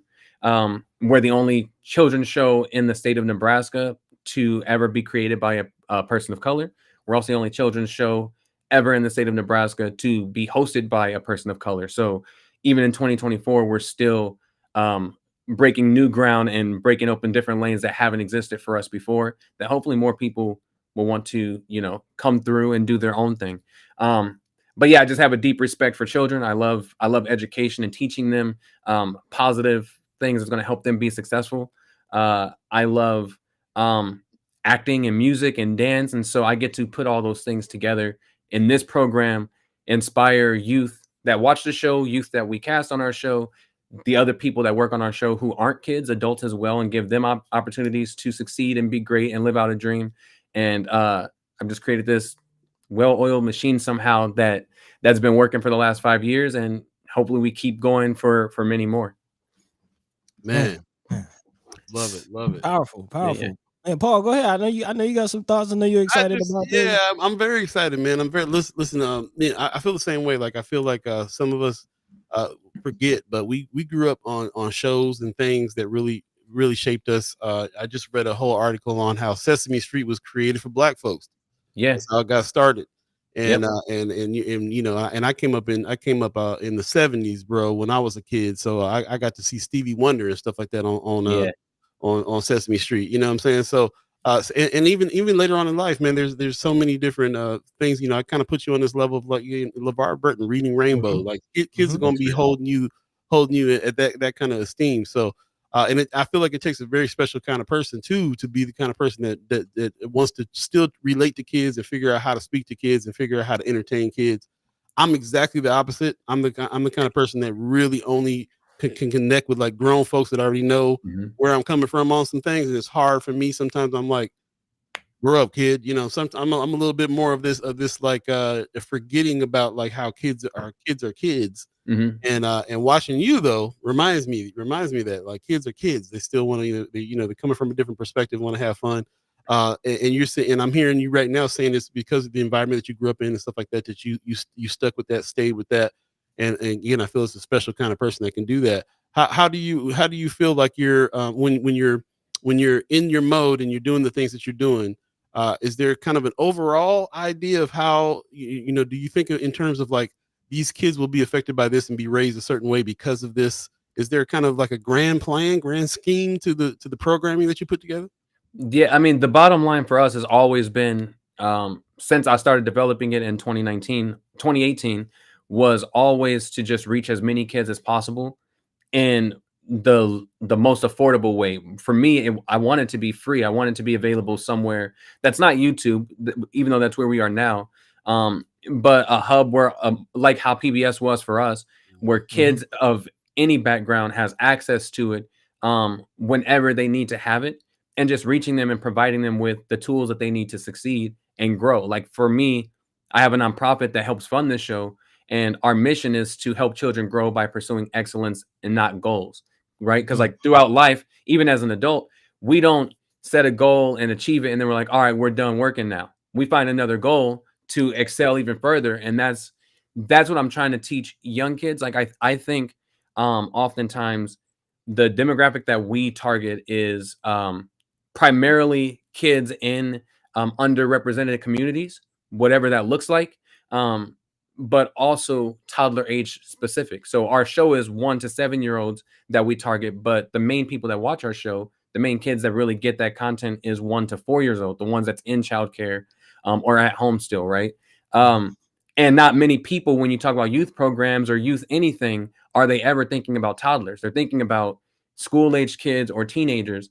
And so they often get forgotten about. And I think if we've met kids at the very earliest of ages where they're first starting to understand concepts and put words together and thoughts, their feelings, how other people feel, we set more kids up for better success in the long run than we do if we wait until they're 9, 10, 11. Now they've learned some bad habits. Now you got to work harder to unteach, to give them the right tools, where I think if we just start from the very beginning, show them what it means to care about themselves, show what it means to care about other people. What do other cultures look like? How do they talk to each other? What's important to them that's different for us? Like all of those different things. Then you have a society of people, hopefully in 10 to 15 years, that's grown up on our show, like we've done with Sesame Street, like you said, or I was a Barney kid, so I got this giant Barney behind me, or Mr. Rogers. Like we have adults now that look back and go, man, I remember watching that show. I saw Stevie Wonder on Sesame Street. You know what I mean? I remember Mr. Rogers talking to me through the screen and making me feel like I was seen. I'm doing that same thing now, just in the modern space. And that's what I'm hoping that, down the line, I get to run into kids later that go, I grew up with this show. Or we cast kids on our show too. So those kids coming back going, man, remember 10 years ago, I was like one of the first kids that was on this show when it was growing. Like that's being a hub where they can excel from is all that I really want to do. All the extra stuff that comes with it, money and fame and all that stuff doesn't matter to me. It's really what's the important goals and skills I can give to kids now in a world where there's so much negativity. We see it with the election coming up and all this stuff.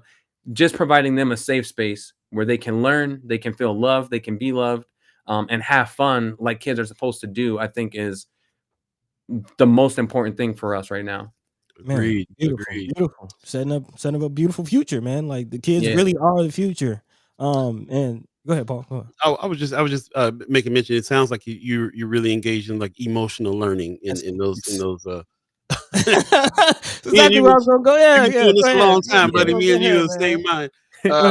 But yeah, like the emotional learning at that age, and also programming that you're providing for childcare providers. It sounds like is what your focus is as well. We got Miss Erica Felt in the chat. Who bigged you up big time too. I think that she's probably one of the ones that got Mr. K on for the kids during the day. You know what I'm saying? And so that I love that you have that kind of singular focus of emotional learning at a certain age range, and then for a certain demographic that's coming from the demographic of people in childcare that's able to watch the programming. Is that kind of, do I have that right? Yeah, I mean, me growing up in my grandma's daycare really instilled the importance of what childcare is. And for me, more importantly, I have a deep respect for teachers and childcare providers of whatever spectrum that looks like. But I have a far deeper respect for like in-home childcares, because that's where I grew up. It's more of a tight-knit like family kind of dynamic than it is I'm in this giant center and we're separated from all the other aged kids, and like there it's a house, so we all have to be, the 2-year-olds are with the 10-year-olds, and they're all intermingling and experiencing what that looks like, and that's leaving at a higher rate than it ever has been. And obviously with laws and things, they're trying to get rid of that home child care kind of setting. But there are people, like you said, like Miss Erica. My grandma is still in business after 34 years. And those people, they need as much support as they can. And so like our show, while it is something specifically for kids, it's also a tool, I always say, for childcare providers or preschool teachers or early education teachers to use. Because we are heavily social emotional, but we also teach like counting and colors and reading words and like all the things that you need to, like everything is brand new to a 2-year-old. So anything like next season that we're starting to work on, we're playing with the ideas of like doing a potty training episode, not literally showing what you have to do, but explaining how do I communicate? I need to do this. Where are the best places that I use to, all of those different things that other people aren't doing, but could be beneficial in a childcare setting. If they're teaching a child these specific things, having an episode or something that they can turn on, or a song of ours that helps push that lesson they're trying to teach, is just it's an extra tool for them. And you can't have too many tools as a teacher when working with children of any age. I believe. Man, do you write the music? So it's half and half. I have 3 writers on our show. 2 are in Canada, 1 is in Australia. They'll come up with song ideas and some lyrics sometimes, and I might add the melody and then figure out what the instrumentation sounds like. Or they'll say, I have this idea, and I'll just write it out. It's starting to become more half and half because they'll write some now. But in the very beginning, the last few years, it was kind of me doing the writing of the songs or taking their concept of lyrics, finding a melody, and then figuring out what do I want this instrumental to sound like. So when it hits your ears, it's catchy, and it's fun, and engaging all at the same time. So yeah. Man, you're on the right path, man. Again, I got Thank 3 you. babies here at home. You know, my babies are Yeah. Akili babies. Yeah, Mhm. man. So the songs are, and I actually was checking out the movie, man. You gotta check that movie out, Paul. You gotta got check to it check out. that movie. Yeah. Yeah. It's on I'm YouTube. I'm a big fan, man. Like I said, I just watched that documentary, the Reading Rainbow documentary, and something that you said Yeah. earlier reminded me of that. Those kids that got featured on there, they were grown and they were just like that was the experience. So I love the fact that you involve kids as well on Yeah. your and I'm seeing Amelia Leonetti. Leonetti, yep. She's the Australian. She's the one in Australia doing Yep. it. So Okay. that's what's up. I appreciate. Yeah. So she's up super late to be able to watch us over here. Appreciate. Yeah, I was wondering what time is it over there. Thank you for tapping in. Thank you. She says I can vouch that this is a great show to work on, and Kerron is doing amazing work. Beautiful. I love the. And she said you're brilliant. I love the positivity there. That's what's going on. Yeah. Well, yeah, Mhm. like for Go ahead. me, it's like like what I like about our show is, like I said, it is for kids, but I always say it's not just for kids, right? Like somebody like Amelia had never written on a children's television show before, right? I've been able to give her that opportunity and let her live what that idea might look like. So our puppeteers on our show had always wanted to do puppeteering professionally, or one of them are Tracy Mock is an illustrator who's wanted to always illustrate for children's books or things like that. And now because of our show, she's been able to live those dreams. Like our brand new book that we just published a couple weeks ago, it's her first published book as an illustrator. Wow. So like we help kids that watch our show. We help the kids in the community that get to be on our show because they're getting paid to be there, and they're learning all these different skills. That's even if you don't do film later and TV later, you're going to need the skills of what it means to work as a team, what it means to have work ethic and all those things in any field you go into. So they learn that. But then also all the adults that come on our show to work, whether it's just doing some illustration for us, or it's creating some music, or it's writing something, they're all getting an opportunity to do something they've never been able to do before. And that's what's rewarding to me too. Like, it's not just about the kids that we're making the content for. Everyone around us are being able to excel in a way that they haven't had the opportunity to do. And now, because of the way the world works in social media, I can reach out to someone like Amelia all the way in Australia, and we can work together without ever having to be in the same room. We can get together like we're doing right now and work just as well, and get as much work done as we could if we were in person. And that just provides a different perspective from, where she's from. Australia is far different than here, and where our friends from Canada are, it's different. And there's a different perspective there that gets to be brought into our show as well, that I think just helps add to the value of what we have. That's what's up, man. Yeah, for sure. Appreciate that. Yeah, Australia's actually my daughter's a bluey child, so I'm thinking of Australia. Yeah. Yep. Okay. Yeah. Hey, Hey, some kids, man. If you got kids, you know all about it. I understand. Yeah. I had a question. So how do you approach feedback? How do you approach data? Do you gather data from Omaha? Do you hit different groups, people of color in Omaha, and ask them what it is they want to see? How do you shape your programming with data? So because of the nonprofit, I'm always in the community. So we're doing community events. I have my own social emotional learning with like a musical theater twist curriculum that I teach in after school programming. I work for Omaha Performing Arts, so I'm in the schools teaching Disney musicals, or I go into Nelson Mandela. I actually have to go today once a month to read to the kindergartners. And so like I'm always involved somewhere in the community where there's a presence of kids. I go into daycares and perform. And so I get to not only do the TV show. My favorite part is coming from behind the screen and talking one-on-one with kids and interacting like that, because not only because of COVID, but because of social media, the power of human interaction is gone, right? Like the idea of and the feeling of what it means to see someone face to face in person, be able to physically touch them and have a conversation with them, look into their eyes, is a deeper, more meaningful connection than it is just me talking to them on a TV screen. So I get out and I get to learn about all these different kids that watch our show. Like I can't go into Nelson Mandela ever anymore without any of the kids, no matter what grade they're in, going, "Oh, it's Mr. K," or "I thought didn't I see you over?" So they see me a lot. So now they just recognize that. And so that's kind of how I gather, like, what are some good ideas that we can do for this show? Like I can see firsthand, this kid who's in second grade struggles with reading.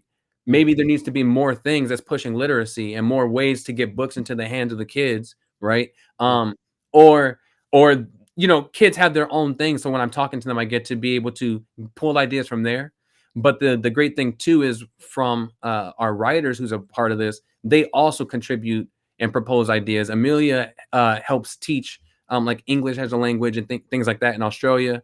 One of our writers, Jen, had worked in a childcare kind of setting before, like as like a preschool teacher, and so they have their own experience of what kids need and how what would be the best topics and how do we tackle that in a concise and accurate way.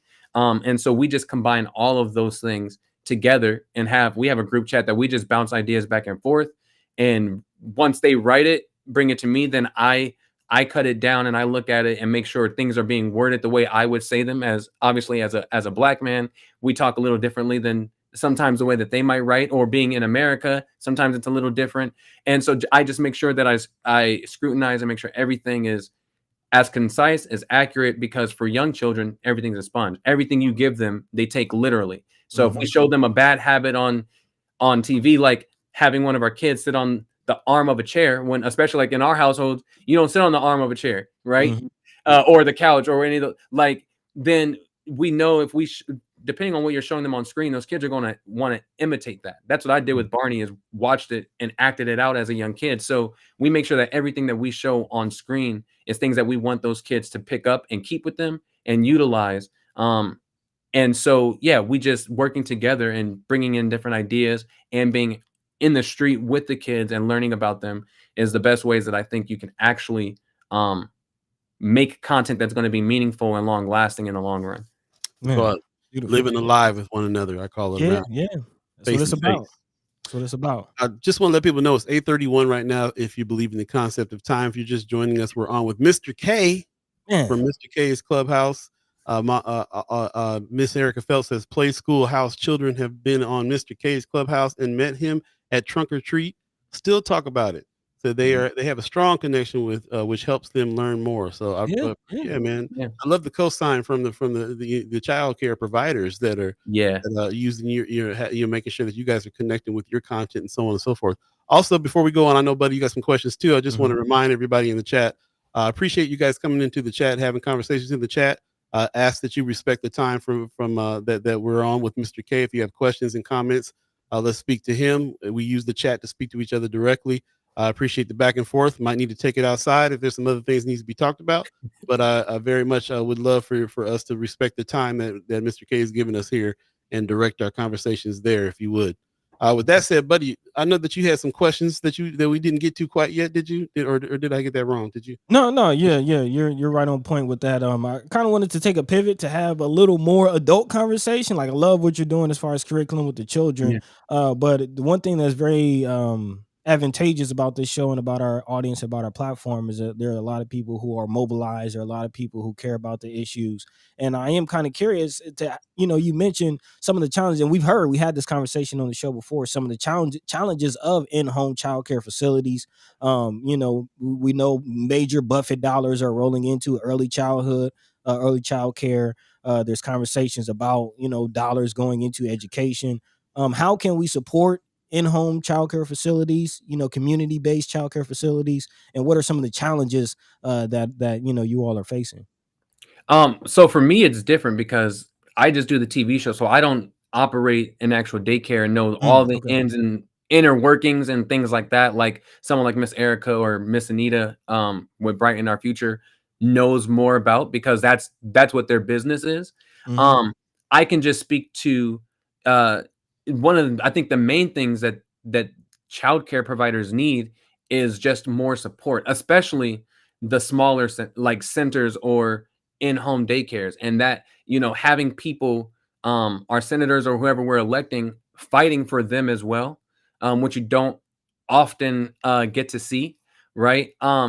Because yeah, we have the Buffett dollars pouring into early childhood, and while that's a great thing, and they get a lot of money to do that, but I don't really know what the outcome of that has been. You know, I just see a bunch of buildings popping up, which means less kids are in these smaller in-home daycares, and now they're being put into these isolated centers, where 2-year-olds are in this room, other year-olds are in this room, and then now you're losing the relationship you could have between the ages, because that's also a learning tool. How to intermingle and relate to people of different ages is an important thing from even the youngest age that you don't get in those centers. So while that might be great that they get all that money to build all these new buildings to put these kids in these isolated rooms, I think more support and more work needs to be done with how can we give, and Miss Erica's in the chat because she probably would be able to answer the question better from her perspective of what she could use. But I just think making it more affordable for families to be able to pay for childcare is one thing, because it's far too expensive. Everything else is already expensive, and that's a barrier for a lot of people. But then also making sure that they have all the tools, whether it's monetary or it's other items and things that they can use inside their child cares to help benefit the child. Like there's so much more that they can use, that I think it's not enough questions like you're just asking being asked to them, or being asked to the people who's supposed to be representing the people, right? And I think those questions for childcare needs to be brought up a lot more than it has been. And I think the best way to do that is just by having the conversation. Just like we can easily talk about all the other important things, police reform, and all of those things. How do we build up our communities? Those childcare centers and the kids that's growing up in those are also a part of that community, and most people don't pay attention to them until they're. For me, what I believe is a lot of times when we're focused on the youth, it's always troubled youth. And I think, well, if you helped people who are reaching these kids at the earliest of ages in the beginning, you hopefully in 10 or 15 years, you have far less kids that are troubled that you're trying to save. And now you have more kids that you can continue to help be successful. So a lot of times I think the focus is always on the negativity of what's happened and why this kid is this way, but we're not looking at, well, where were you on the path of them going that way? Why are we here now that it's happened? A lot of that starts with childcare. I have a deep respect for childcare and teachers. They spend more time with our kids than we ever do, right? They're there. Our kids are with them Monday through Friday, unless it's a holiday or something, and the school happens to be closed and the daycare's not, then they're there anyway, right? And if they're closed, then you might have them, and then on the weekend. So why not give them everything that they need to help our children be successful while also helping them be successful at the same time? Very true. Very true. Man, powerful. I also want to acknowledge that Miss Erica Feld. Yes, we had Miss Erica Feld on the show. We do ask her all the time. I wanted to get the Mr. Keiko sign and hear what he had to say on that. But we do regularly speak to child care providers that are with us on these things and figure out what we can do to help support. And you're right along with what they say and what our intentions are as well. Give them the resources because they are with the kids. So I appreciate that very, very much. For sure. Yeah. And I want to make mention too. This we have our seventh season was called Love Supreme, and the whole thing behind Love Supreme is that everything that you really are doing is coming from a place of love, and I feel like I almost wanted to ask you a question about like your motivation, but you've been talking about your motivation this whole conversation. It's coming from the love. It's coming from the respect that you have for childcare providers and the respect that you have for kids. You even said that I respect kids and kids' perspectives as well. And also just your knowledge, man. I don't know if you've your education behind any of these things are concerned, but it seems like you have a very, very acute knowledge of what it is that happens in certain ages in childhood development. And do you have any background in that, or is this just something that you have self-taught like me in this show? Yeah, man, I'm just self-taught. Like you know where I grew up, and so growing up in that in-home daycare, I've been able to witness the growth of like many different children of many different generations, right? I've been able to, like when COVID happened, when I was still developing this show, I was laid off work. And so I went back to my grandma's house during the day where my kids go to daycare. And I was helping keep those kids educated because obviously school just stopped. And so I was able to see firsthand, one, there were parents who still had jobs, which was great. So they didn't have the time that they could instill in their children. Or you had parents who didn't have jobs and they also didn't care enough to do anything with their children. So I got to see all the different sides of that. And so that growing up with watching nothing but PBS, you mentioned LeVar Burton, Reading Rainbow, Sesame Street, Barney, Electric Company, Zoom, all those shows is what like I'm rooted in. That's all I could afford growing up. So that's all I was able to watch. It wasn't until I was a teenager when we had Nickelodeon and got to see what Power Rangers looked like and things like that, right? So everything that I've learned always roots back to watching PBS. And so I just have that in me. I just have the love for being with young kids and teaching them things that's going to be useful. And that's just a part of me. But I also know that it's important to grow my education even more to make this show even more successful. So actually next month, I actually start going for my associates in early childhood education so that I can have more of a background to put into our show. I don't want to be a teacher in the traditional set of a classroom, but I am a teacher in the idea of the digital world and then going in doing my things my own way. But having that to back me is just going to help me be able to provide even more quality edutainment is what I like to call it, because we prioritize the education through entertainment. So providing that high quality edutainment to kids, having that background, and then getting more things as I can grow and add is just going to be beneficial for me and for them. So yeah, I gotta say, I appreciate that you said that's on your path. And I like where it is on your path. You're already doing this, bro. You don't need a degree. You're already doing this, and you're doing it at a high level. So I like the fact that you're entering this realm of trying to get more educated on it just because you're passionate about learning more about the thing you're already doing. So for sure. So I just wanted to stress that too. A lot of people have put pressure on us all the time to go to school for this and that, and get this degree and so on. All you really need is the love and the passion to do what you're doing, and you exemplify that in a big way. So I really appreciate the work you're doing. Big way, man. Yeah, thank you, man. I appreciate that. Like, man, just impressed, bro. Impressed. I've been watching from afar. Of course, we're familiar from growing up. But just to see how you develop, man, I'm impressed, and keep going. However we can support, however we can help, we're here. We're locked in. So. Paul, man. I don't know. You want to go to the chat? What you thinking? I think I'm good, man. I want to let him go about his day and get. We agreed on a certain time. We went way past. So I appreciate you staying. No, that's all right. I appreciate you staying later, man. And I appreciate Miss Erica Feld chiming in. Thank you very much for that as well. Miss Erica Feld says, Mr. K. If you don't know, that woman on here is Miss Erica Feld. So I don't know if you put that together. That woman said Mr. K is the product of M-Home Childcare, and it shows. This is a beautiful testimony to the kind of work that you're doing. Pop says Mr. K is on the one. Great work. And yes, sir. Enough of a musician to know and enough of a funkster to know that when you're on the one, then you're right. You know what it is. So before we let you go, I want you to be able to also big up. I know you're in the chat, Paul, but before you get off, I want you to big up. I know you got a Christmas extravaganza coming up. You mentioned the book that you have the movie. So just kind of, people are now familiar with you. How can they support? How can they check out your work? So the best thing that people can do is watch our show. So it's on YouTube and YouTube Kids. If you Google or search on YouTube Mr. K's Clubhouse, we're the only thing that shows up now, which is dope. So we're there. By watching our programming, that helps us as well, because it keeps us in the algorithm for YouTube and all that weird stuff that happens. If people aren't watching it, it's getting pushed further and further down into the algorithm. So having constant traffic going to the content that we make helps us. We're also on a station called DBTV, which is out of Pennsylvania. That's on Roku, Amazon Fire. We air there Monday through Friday in the mornings at 8 a.m., I believe it is. And we're on a place called Code Open. That's only available on Apple TV Plus.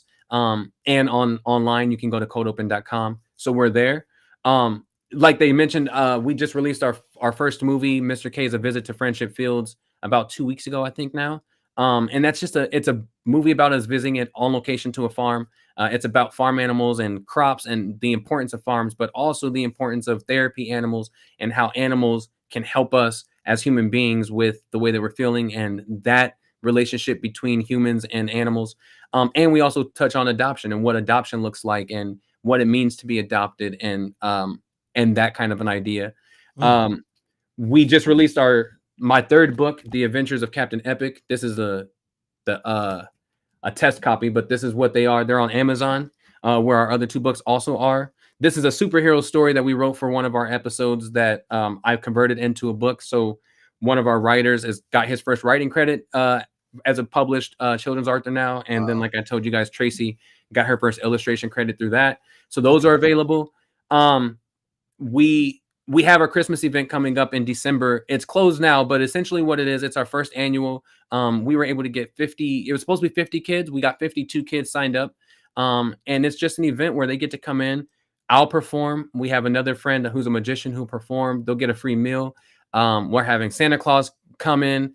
And every kid leaves with a gift from the clubhouse in their hand for Christmas, as well as one of my friends who's a puppet builder who builds puppets on our show sponsored, and he gave us enough puppets to give to each family as well. So it's just an opportunity to celebrate what it means to be together for the holidays. For me, it's not about Santa Claus. It's not about the gifts. It's not about any of that. It's just about family and the time that you spend with people during these times of the year, and what that time when everything else is out of the way, that one-on-one time with the people that you love and care about, what that means.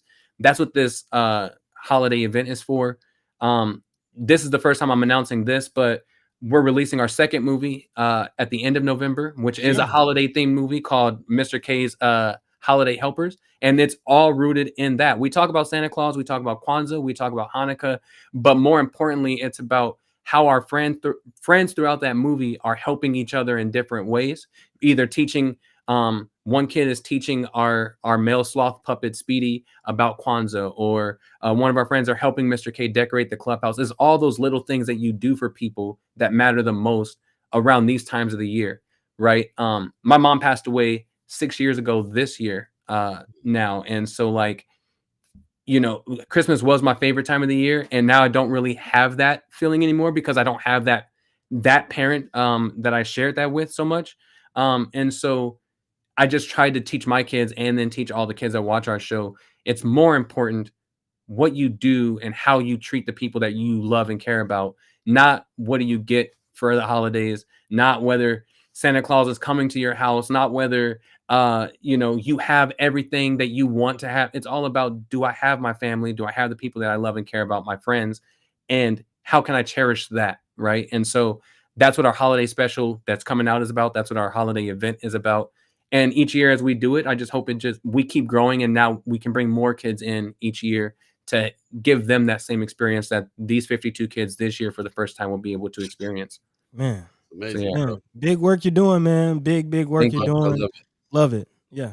Let me just interject here. When a person like this brother is dynamic and got many things going on, a lot of times they put up a link tree. We also have a link tree as well. I'm going to put this in there. This is how you can get to everything that he talked about. I'm going to put the link in the chat. You can hit that. And as you can see, there's different items there that you can hit and keep up on the things that he's doing, and get down with all his social media links and everything that he's got going on there. So the power of the link tree, the power of the page that you can go to that links everything that you're doing. Get used to hitting that, because I think it's a very useful tool, especially when you're, like I said, your brother like this brother who's got many things happening and is very dynamically engaged in the community. Brother, it's been a pleasure. I really appreciate you coming. I appreciate both of you. Thank you so much. We'll have to do it again soon. Have to come back soon, man. Yeah, some kind of collaboration, because I got to get my, like I said, we haven't even been able to talk about it yet, but we definitely are on some ideas, some reading rainbow tips, some things like that, because when I think about the best times of my life growing up in media and learning and seeing things, it's like you said, Electric Company, Sesame Street, Reading Rainbow, all these things, Mr. Rogers, even all these, watching Mr. Rogers try to break dance with somebody one time.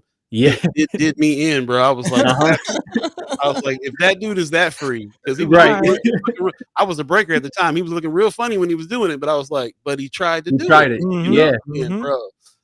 Yeah. The impact that you can have on kids lasts a lifetime.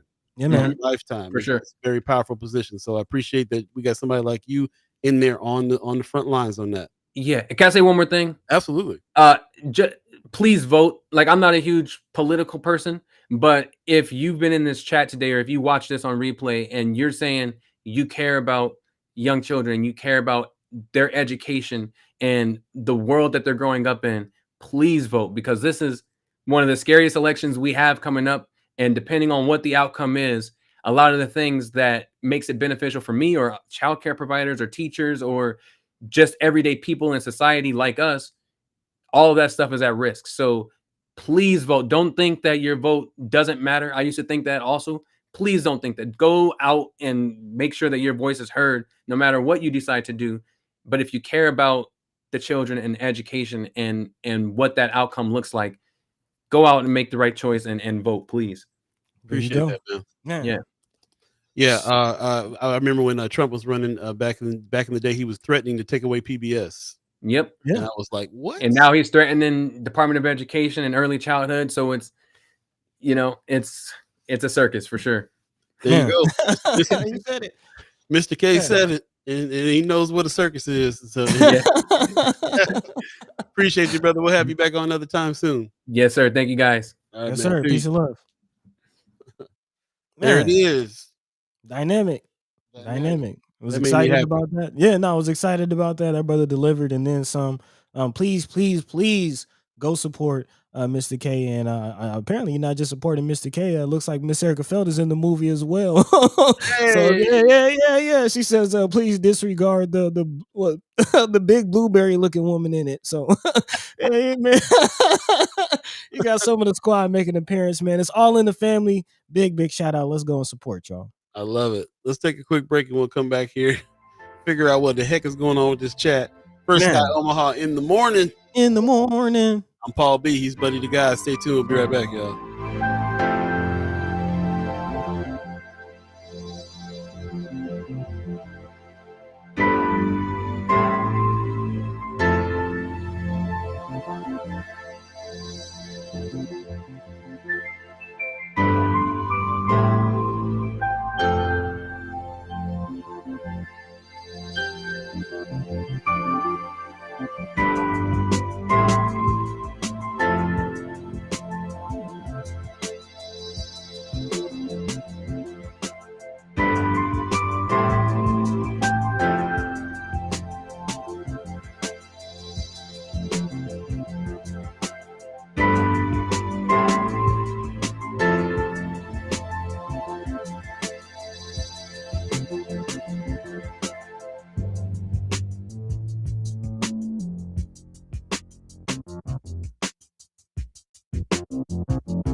Welcome back. You're listening to First Guy Omaha in the morning.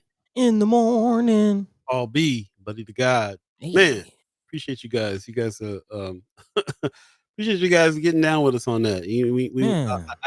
I had a feeling that if we had him on right now, it would give us a little bit of a mental breather from just the heaviest week in the world right now that's going on in the political scene.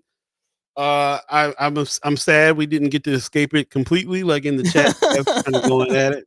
Again, next time, I really appreciate if we respect the guest time, because it's very easy for y'all to just speak one-on-one, just get in each other's inbox and go back and forth if you have to, like that. So appreciate it, and all the love. Just love everything that just happened right there, and I appreciate everybody that supported that. Shout out to Australia in the house, man. All the way from Australia checking us out. So appreciate that. Brother Anthony Rogers right overseas too. I mean, we kind of international today, man.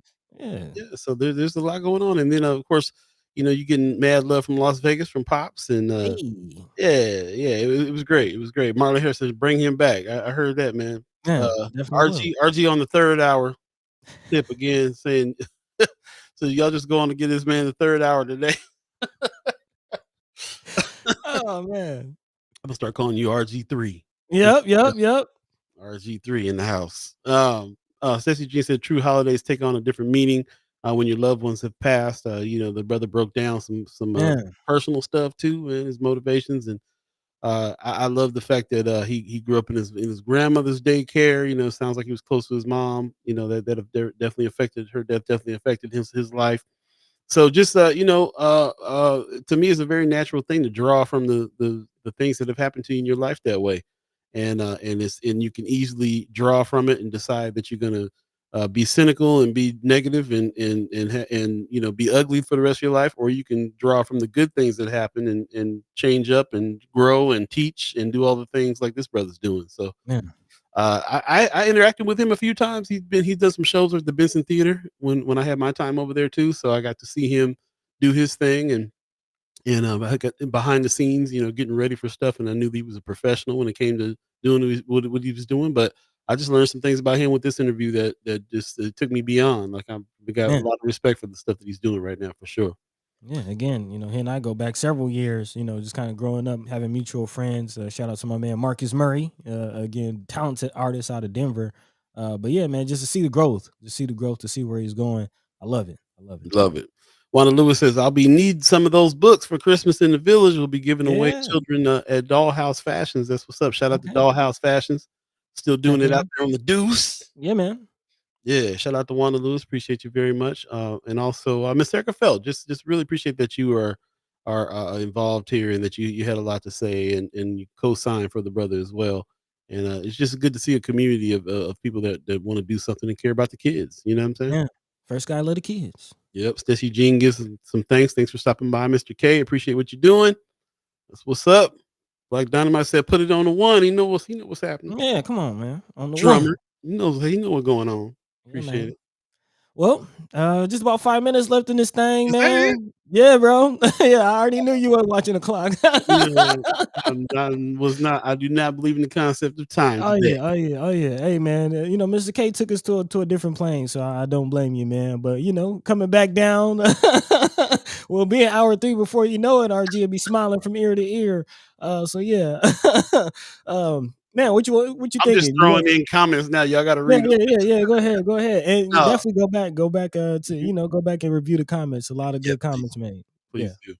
Definitely go back review the comments on YouTube, Facebook. If you missed any parts of this interview, definitely go back and check it out. Miss Erica Felt, yes, we will have you on again now that you have some help and you won't be getting stabbed by the children.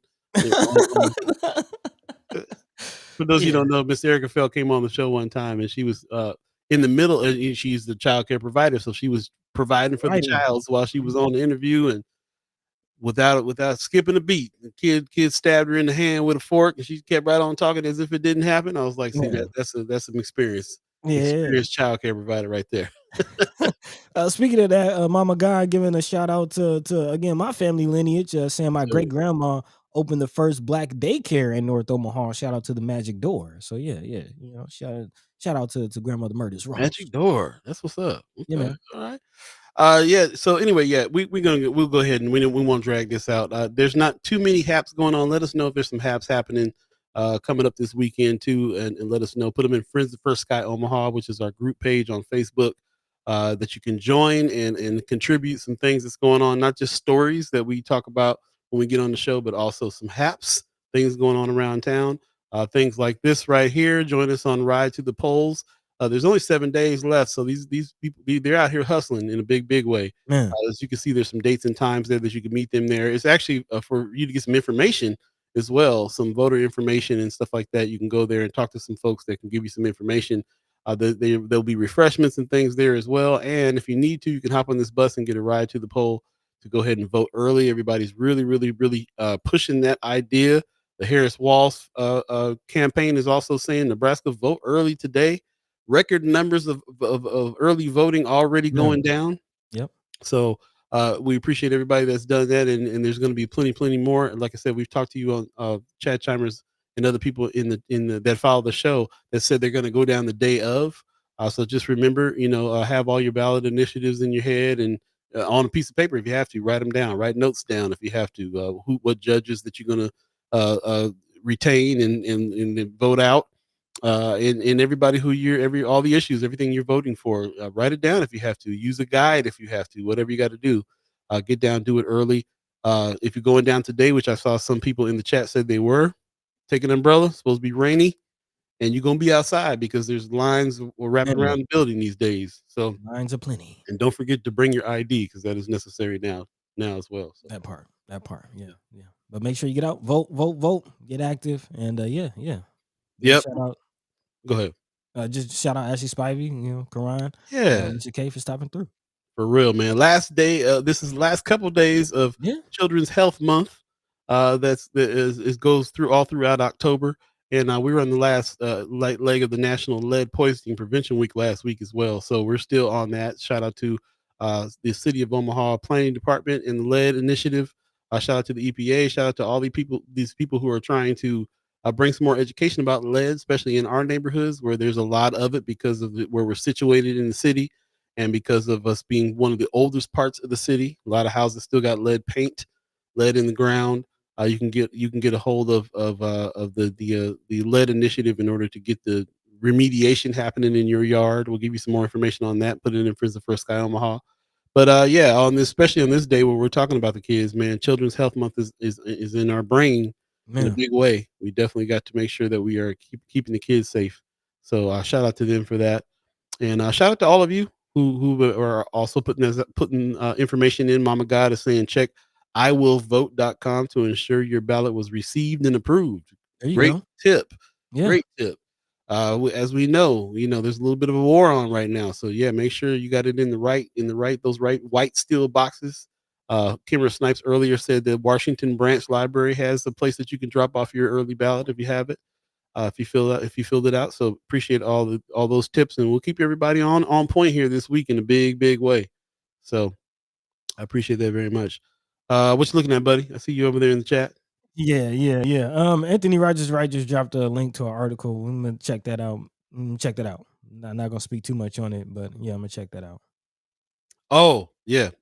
I got that last night. I forgot to send it to you this morning. I didn't think it was anything we were going to talk about on the show yet, but but that's what I was looking at. Okay, got it. Yeah. I was like, it took your attention for real right there. I was like, what is that? But I will say before we get out of here, just while we're speaking of the children, reminding New Children's Museum is on the way. That's definitely something I love to take my babies to the Children's Museum. So excited to see what that entails. It's supposed to be coming in 2027. So look out for that. We've had guest Rachel Jacobson on before. We're going to have her on again to talk about that. It's an initiative that her and her company is a part of as well. I already sent over a lot of photos about what the new Children's Museum is going to look like. So yeah, man, we'll be talking about that soon. Also, during the show, Senator Terrell McKinney sent this over to us. Okay. And wanted us to make sure that we knew some of the things that he's working on as a senator, and he gets back in there, he'll continue to do that. So here's some initiatives that are happening here. This is another piece of note that you can take with you in the booth, I'm quite sure, and understand what's going on on certain issues, and kind of tie them to some of the people who are running and whether or not they are about some of these things that he's going to be trying to push. I really hope that Ashlei Spivey gets in the seat, man, so that it'll be the new dynamic duo then when they get in there and get busy. So shout out to that. Shout out to Terrell McKinney for continuing to do the push and reminding us, November 5th, man, we got 7 days.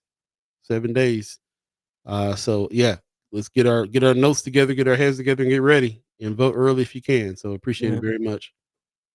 9:02, we're already 2 minutes past.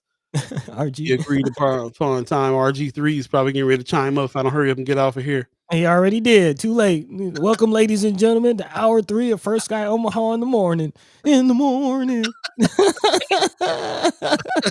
That's hilarious. Oh man, let's get on out of here. You got some words for the people? Yeah, of course. Again, big shout out to Sister Ashlei Spivey. Thank you. Make sure y'all check out Best Burger, man. Again, a couple days left. $5. Yeah, man. $5. Hey, I will vouch. You like you a good burger, even if you don't do the beef, you got the turkey burger. Like, check them out. Yeah, definitely shout out. And of course, while you at it, vote. So yeah, big shout out to Ashlei Spivey. Also, big shout out to Mr. K, Brother Kerron Starks. Dynamic brother, man. Really enjoyed that conversation. We'll definitely have to bring you on sooner than later. And yeah, without further ado, big shout out to all of you, the chat chimers, the fam. Again, we had people listening from all around the world, man. I see Black Dynamite talking about us being global, man. So appreciate the support. Check us out at our new website, firstskyOmaha.com. Again, firstskyOmaha.com. Also, if you haven't already, be sure to sign up for our weekly rap newsletter coming out every Friday. And in the meantime, between time, Paul B. Yo. Take it away, man. Right on, man. Appreciate your Pops. This is awesome show. Wow. One of my top 5 ever. Thank you, and see you again on Monday. Appreciate that, Pops. Yeah. I'm glad I got the sunny day track that you sent us in there. Yeah. I was listening to it thinking this is something to be on Mr. K's show. I can hear this. And you didn't see it, but he was in the window kind of bopping to it too. I was like, all right, look, got me thinking about making some tracks for Mr. K. All right. That's right. Yeah, man. I appreciate y'all for sure. No Black Dynamite. We're not going to keep it going. Not going to do it. But shout out to everybody, man. Shout out to everybody that joined us today. Shout out to our special guest, Ashlei Spivey, hardest working woman in politics right now. Also, Mr. K. It was such a pleasure. I can't wait to have him back again as well. Shout out to the Omaha tribe elders for allowing us to be on this land. Shout out to our elders for allowing us to speak before you. And shout out to you, the chat chimers, allowing us to speak with you. Appreciate everybody who joined into the chat and was part of the conversation today. People that were outside of the conversation, please take it outside next time. We're going to definitely respect the time that our guests have and all that good stuff. But appreciate you. And appreciate you, everybody, coming in and speaking up and regulating on some things as well. I saw a lot of regulation going on in the truth. Regulators mount up. Mount up. So I appreciate that. And I love the fact that everybody feels powerful enough and open enough and has the voice enough to go ahead and speak up and not be intimidated by anything that happens. That goes for everybody. Goes for everybody. So appreciate everybody. I can't tell you how much I appreciate this chat. Go try to get on the chat somewhere else and see how ridiculous see how the conversation devolves into ridiculousness, how fast that happens. It's incredible. So we have a highly intelligent, highly engaged a group of chat chimers, and it's all love, and we appreciate you guys being here, and can't wait to do it again.